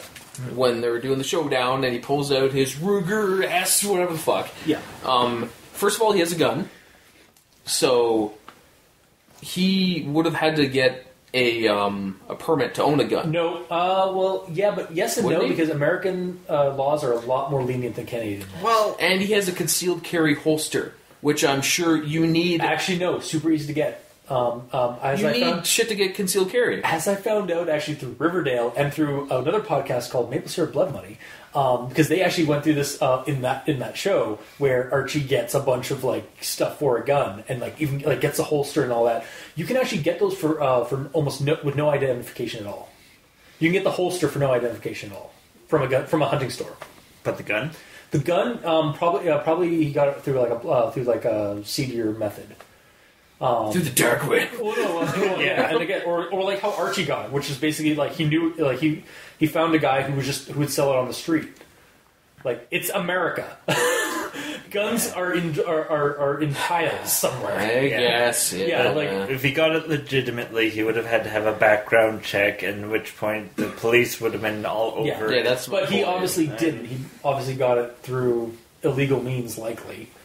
And then again, you just have to go to a hunting store, as I found out, to get like most of the other stuff. Yeah, the accessories, including like the concealed carry holster. Yeah, yeah, that's actually like that's just something like I learned from Riverdale. And how factual is that? Well, again, I know, and then the podcasters Kyle and Noah, they actually speculated about that and actually revealed that is actually fairly easy to get. It's actually fairly reasonable. Actually. Yeah. Said actually about 5 times. Whatever. You actually said actually just about 5 times actually. Okay. And you're believing media?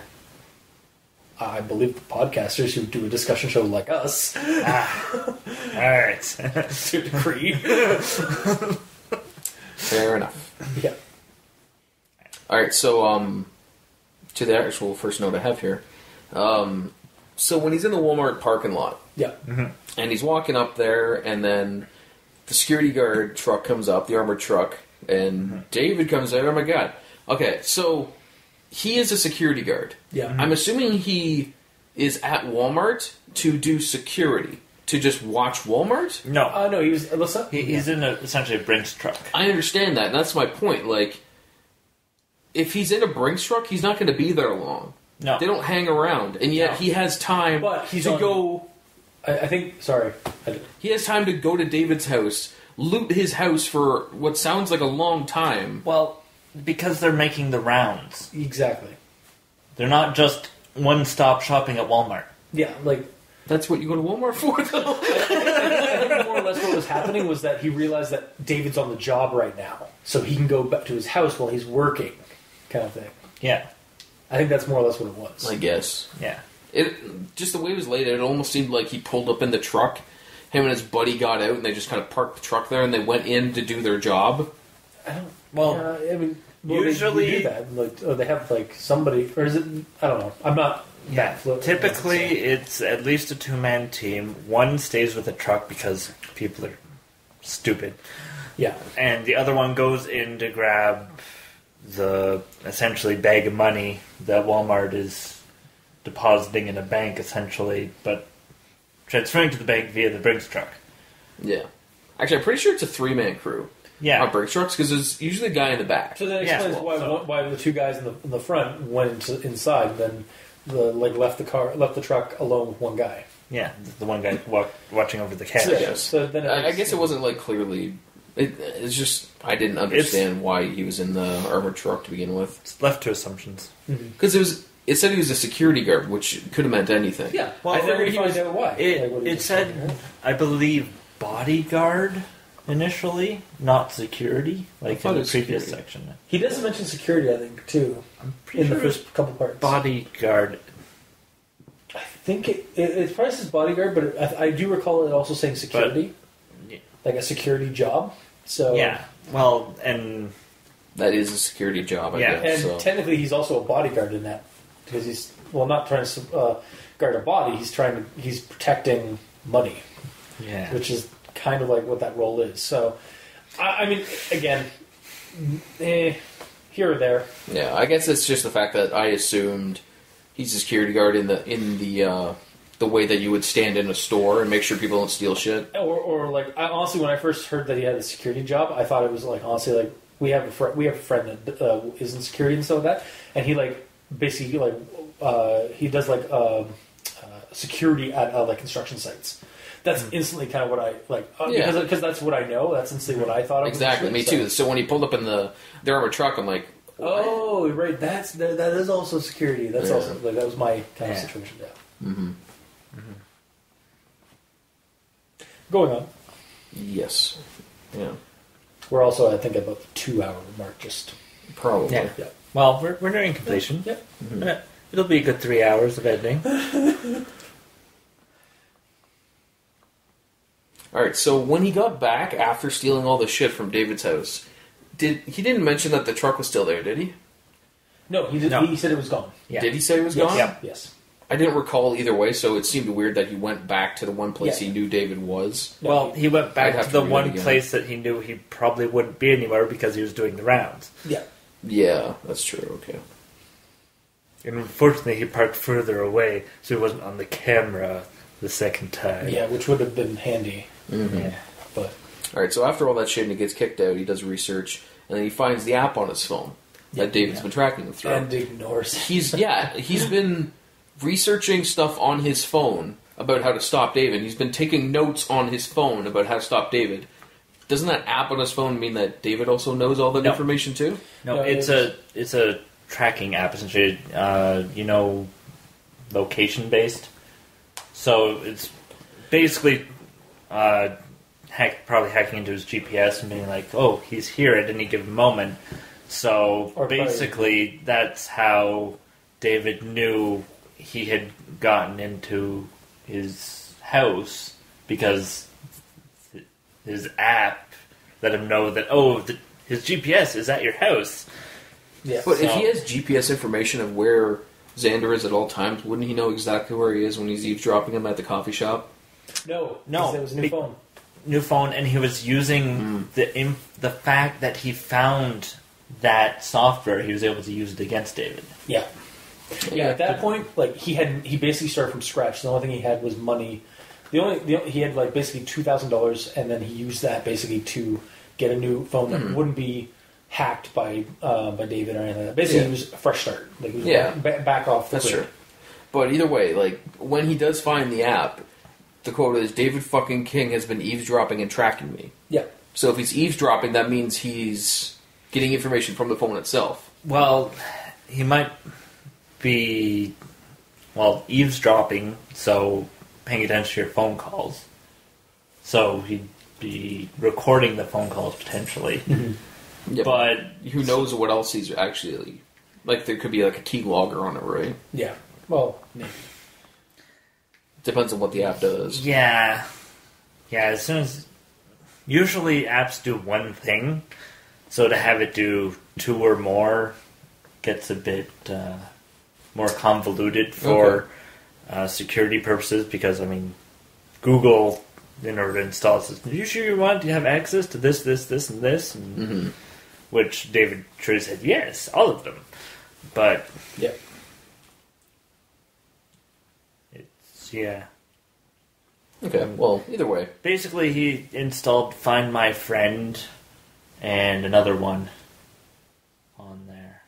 Yeah, because I do remember it said more than one app. Yeah. Because Find My Friend is GPS and basically tells you where the person is if they're not paying attention. Yeah. And then another one for recording the phone messages. You probably shouldn't be putting this information easily out in the podcast for anyone to be able to spy on their friends. Well, it's common information.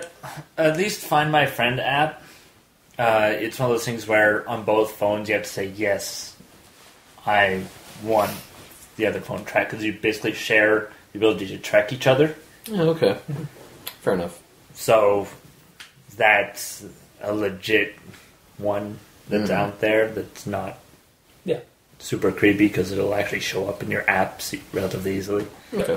Alright, well, moving on then. On to part 7. When he's actually going to get the new phone and all that, says, cheapest prepaid phone and all that. Sign up for a monthly subscription. They gave me unlimited data as well as text and calls.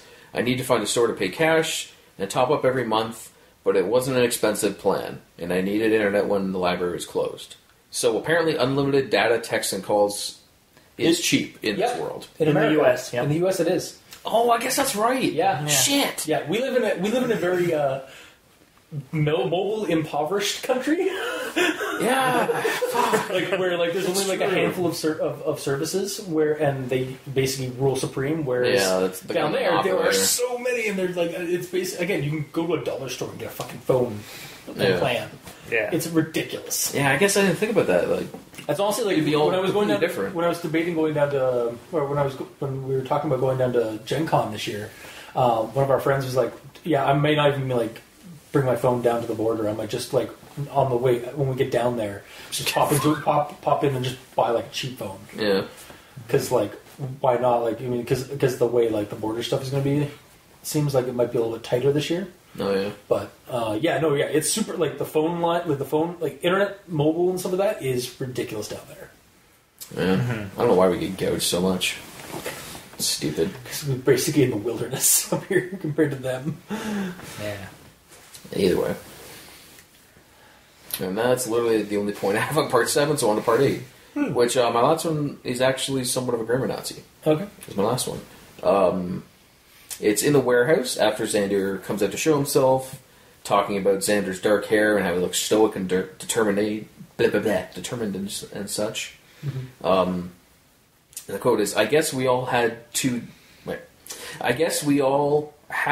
do to increase the minimum required effort was to go on the run, huh? I had to read that about 5 to 10 times to understand what it was. And I thought it was a typo, then I realized it's literally just missing a comma. Yep. And all it has to be is, I guess all we had to do to increase the minimum required effort was to go on the run. Yeah. Yep. But because there was no comma, that whole to do kind of just seemed like a mistake, but it wasn't. Yeah. Yep. And it completely fucked me up there. Yeah. Like the one I had. Yeah, where it just needed a comma somewhere. Where you just trip over your own words. Yeah. Yeah. Okay. Mm-hmm. And that's all I got to say. Okay. Oh, that was fast. Well, I've been chiming in. Yeah. Yeah. And that's kind of what I figured was... With half my notes. What I figured / hoped was going to happen a lot, because when we basically... I'd quote something, and then you had something similar, so you'd jump in, and that way we get things out of the way. Yep. Anyway, it's 2 hours. Yes, it is. Yeah. So now on to recommendations. Yeah, I'm not going to lie, guys. I really did enjoy this read. It's not a creepypasta, but it's a fun read. So at least I really enjoyed it. It's got some issues, it's got some flaws, but overall, like reading it, I wasn't bugged. Like it wasn't enough to bug me to like, no, I wouldn't recommend this. This is also probably one of the most polished pieces of work we've done on the show. And yeah, like I'm looking forward to series 2, or at least the prospect of it to see what happens next. So yeah, I'm getting a full recommendation. Mikey, the E stands for evil. Alright. So my recommendation is it's an action pasta. Grab some popcorn, miss your mouth, and have an alright time. But don't expect to be creeped out. Yeah. Like, it isn't a creepypasta, but I still had fun reading it, so I can't really fault it for that. The only reason I can fault it is that it's not creepy. But at the same time, that's not a problem right now, because it's popcorn. It's popcorn fodder. But it's unread at NoSleep. Doesn't that kind of classify it as a certain thing? It starts off kind of... Okay, so for me, like, again, if we're going to go in a little bit more analytical for my recommendation, the first 4 parts start off like Phone Booth. Like, gripping kind of thriller, like real-world horror-y kind of thing, where, like, you're being stalked, or you're being, like, ruined by somebody with, like, a much better grasp on technology than you are. Mm-hmm. And basically exposing you to, like, all this, and trying to ruin your life kind of thing, but for your betterment, even if you don't want to. But then the last 4 to 5 sections basically throws that kind of aspect out the window, and it just becomes a revenge exploitation action pasta. In like I said, like earlier, in the vein of like Death Wish or one of those revenge thriller exploitation movies like I Spit on Your Grave and some of that. He's trying for the last 4 bits. He's basically like living on the run and learning and trying to fight this, stalk this psychopath and try and end him. And it ends with a happy ending, which is something that a lot of horrors and creepypastas don't do. But at the same time, like, it started off kind of dark and then got more lighter and then more action-y and then but ultimately a satisfying ending. So like our villain is defeated and but our hero is not entirely like left it as a happy ending. Like he's left in question of his own moral standing and like did he go too far kind of thing. And I think that's a really good, like reading this was a really good like narrative for me. So it only says like, I'm sorry, it's not one of those endings where the hero gets the princess and stuff like that. So it's actually more realistic in that sense. So and again, like he didn't get Katie back. Like he's not sure if he's going to have, and maybe better if he doesn't have Katie back. After what happened for 7 months, basically, she was like, "What's her side of the story?" and all that. Like, Jesus, that's probably part 2. That's the creepypasta right there. Is her side of the story. But and like the fact that like the next series is going to be called "I Dared My Best Friend to End My Life." Like, I'm curious as to what that means with regards to this, like continuing this story. But again, I have a guess on that. Yeah, I have, well, based off, I did check out the first paragraph, or just basically the first sentence, to find out, like, just to see what it was about, and, like, we know who's writing it now, I know who's writing it, and I know what the basic premise of the seed premise is. Mm-hmm. I may not mention it right now, but... No. Anyway, but yeah, so, like, this story, though, like, it's not a creepypasta, but I'm actually not going to award it, or dock it points for it, because it wasn't such an enjoyable read. I agree, Mikey. But? I agree, Mikey. Yeah, sorry. Sorry, I took your place. I took your spot again. So basically, the same thing, basically. Yeah, dude. So. We haven't even gotten to what he thought about it, really. Yeah, he did. I he enjoyed it. Yeah. He's like, popcorn, get some popcorn, and read the story. It's not creepy, and that's the only thing bad you can say about it. Yeah. So, pretty much. Gamer in Yellow. All right, well, it's going to be a round table, recommendation on this. Although, it is creepy, but, again, like, it's only the start, and it's only if, like, that sort of thing is, like, if it's happened to you or someone else you know, it's more grounded and realistic and you actually feel it. so you can actually feel the kind of hatred that Xander would have for this person. Yeah. Mm-hmm. But in the same vein, I'm happy with the way it went. Yeah, it's not a creepypasta because the character doesn't get murdered horribly and the bad guy doesn't win, but with the way it was going, because it was very much an action movie going on, I am totally fine with there being a quote-unquote happy ending. Yeah. Which isn't super happy, but it's realistic and enjoyable, and you learn things along the way. Yeah. As realistic or as factual and unfactual as some things may be. Hey, you learned about the windshield thing. Yeah. You learned what a back windshield and we learned about. And we initially got like a really good basically like a the more you know kind of thing about fraud. Like that was something. I mean, again, it did eventually spiral into or just slope into. Because I know how much you hate spiraling. Yeah. As an analogy. You use it for everything. Not everything spirals. Fine. I was sloped into... this one was a spiral, though.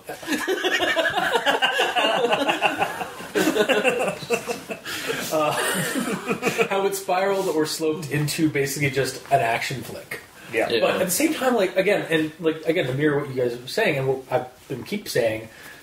Yeah, like the first part was like a grounded, dark thing. Like I've never had fraud thing. You've had to deal with it, and so that kind of triggered you a bit. But even like the fact that I've never like dealt with it, it's still a fear, and it's a grounded fear for the story. And then you just kind of get engrossed in this like, all right, this is a popcorn. I want to keep reading. What happens next? It's suspenseful. It's thrilling. And those are aspects of horror. It's just this one added more action to make it more of a thriller than a horror story. Yeah, it's an action real world horror, and most of the real world horror ones I've read I haven't enjoyed because they don't do anything with it. Yeah. But this one they do a lot with it, and that's because there's that much extra wordage to be able to do more. There's like 100 characters that you have to make a list of, so you keep them all in track. But it was good overall, and I enjoyed it all the way through. Yeah, and like. It had red herrings. It had characters that like you thought were going to be something, and they actually weren't, and it actually threw you off. It had nods to things. It had not Easter eggs. It had hints and nods of like things to come, which was nice. Like it wasn't just like, bam, this guy just shows up for no fucking reason. It's like we knew that the guy might have had a second ally or like an ally on the back burner, and then boom, it's one of the characters we knew from previously. And what's better? It's Clark. Yeah. And the twist about how the whole pasta is a trap. Yeah. Did any of us see that coming? I didn't. I didn't. I think when it came up, I was like, oh, I guess that makes sense. No, it totally makes sense. But I never saw it. I didn't think of it. I just didn't. No. I honestly just didn't ponder that. So that's really well done. Because I honestly, at this point, I thought it actually... Oh, I guess I should have realized it wasn't. I was kind of... I guess I maybe had wondered, and then it just passed, why he was writing this down if he's still on the run. Yeah. But that was the point. Yeah. Was to make you wonder and make David... and to think... And to have... up to that point where he reveals that it was a trap for David, to have David think that he was going soft and like write basically this melancholy account for somebody who would listen. Well, originally he was saying like he's writing it down to get like support from other people and all that, and to help other people by saying what he's been through and what he's done to protect himself, so other people can do the same. Yeah. So it's well. It was hidden. Crafted. It was well crafted. Yeah. It was. Its true purpose was well hidden. Yeah. So yeah, and again, like that's like its true purpose as a narrative was well hidden. Like, but this was well crafted as a story, and like with that twist was actually pretty damn good. Yep. Yeah. So just roundhouse kick to success. No, we're not kicking success. It's a roundhouse kick to failure because we killed failure. Right. Yeah. So yeah, like ultimately, yeah, all three of us recommendation. This was a good story and. Hopefully the second series keeps hopefully the sequel isn't bad. Yeah, some sequels to movies are bad. Yeah. Well, here's hoping... Never as good as the original. Here's hoping next time we do that one, it's not going to be that bad. That's all I can say. So, if you like what you heard, if you didn't, leave us a comment in the comment section below where this gets posted. Would it be on QB6, Facebook, YouTube, Tumblr? Honestly, let us know if like you're liking the long form story, the long form reviews, because if you think we should go shorter, or if you think we should go longer, or like how we could make it shorter, just send us a comment or an email, and you can send us an email at aldenterigamortis@gmail.com. That's ALDENTERIGAMORTIS@gmail.com. Where you can also suggest us creepypastas you'd like us to discuss on the show. Also, me and Mikey are on Twitter. Mikey's at the East Ends for Evil. I'm at Review Cultist. The Gamer in Yellow is at Xbox Live, Gamer in Yellow, but without the W because Microsoft hates them. Because apparently limiting the characters on a title or a name is a good thing in some people's eyes. Yeah, in certain things. Again, just be like, are you the Gamer in Yellow? Yes. Why don't you just do Gamer in Yellow? That would give you that W. I know. I did that before. What? But then I switched it. Because fuck it. Okay. You can check out the title cards for each episode on crazystudios.tumblr.com or on the YouTube channel with the movie version or the video version of each episode. You can support the show if you'd like at Patreon at Al Dente Rigamortis and select the backer tier you'd like to support us at. We have behind-the-scenes content, special episodes, early access episodes, just a whole plethora of backer content for you to enjoy and to as appreciation for supporting our show. And if you're a patron already, thank you. You're helping keep the hosting bills at bay. So, until next time, I have been your host, Review Cultist. I'm Mikey, the E stands for evil. And I'm the Gamer in Yellow. And this has been Al Dente Rigamortis. Sleep well.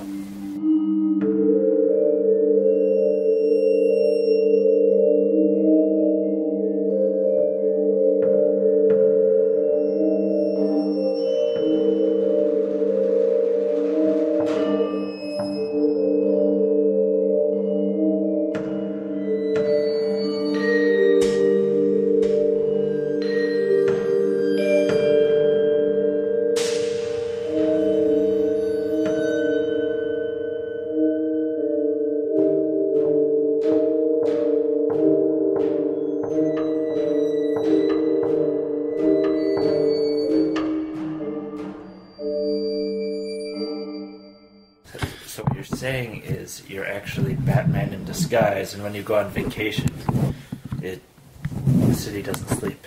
Yes. Sleep. Yes. Sleep. Yes. Sleep. Yes. Sleep. Yes. Sleep. Yes. Sleep. Yes. Sleep. Yes. Sleep. Yes. Sleep. Yes. Sleep. Yes. Sleep. Yes. Sleep. Yes.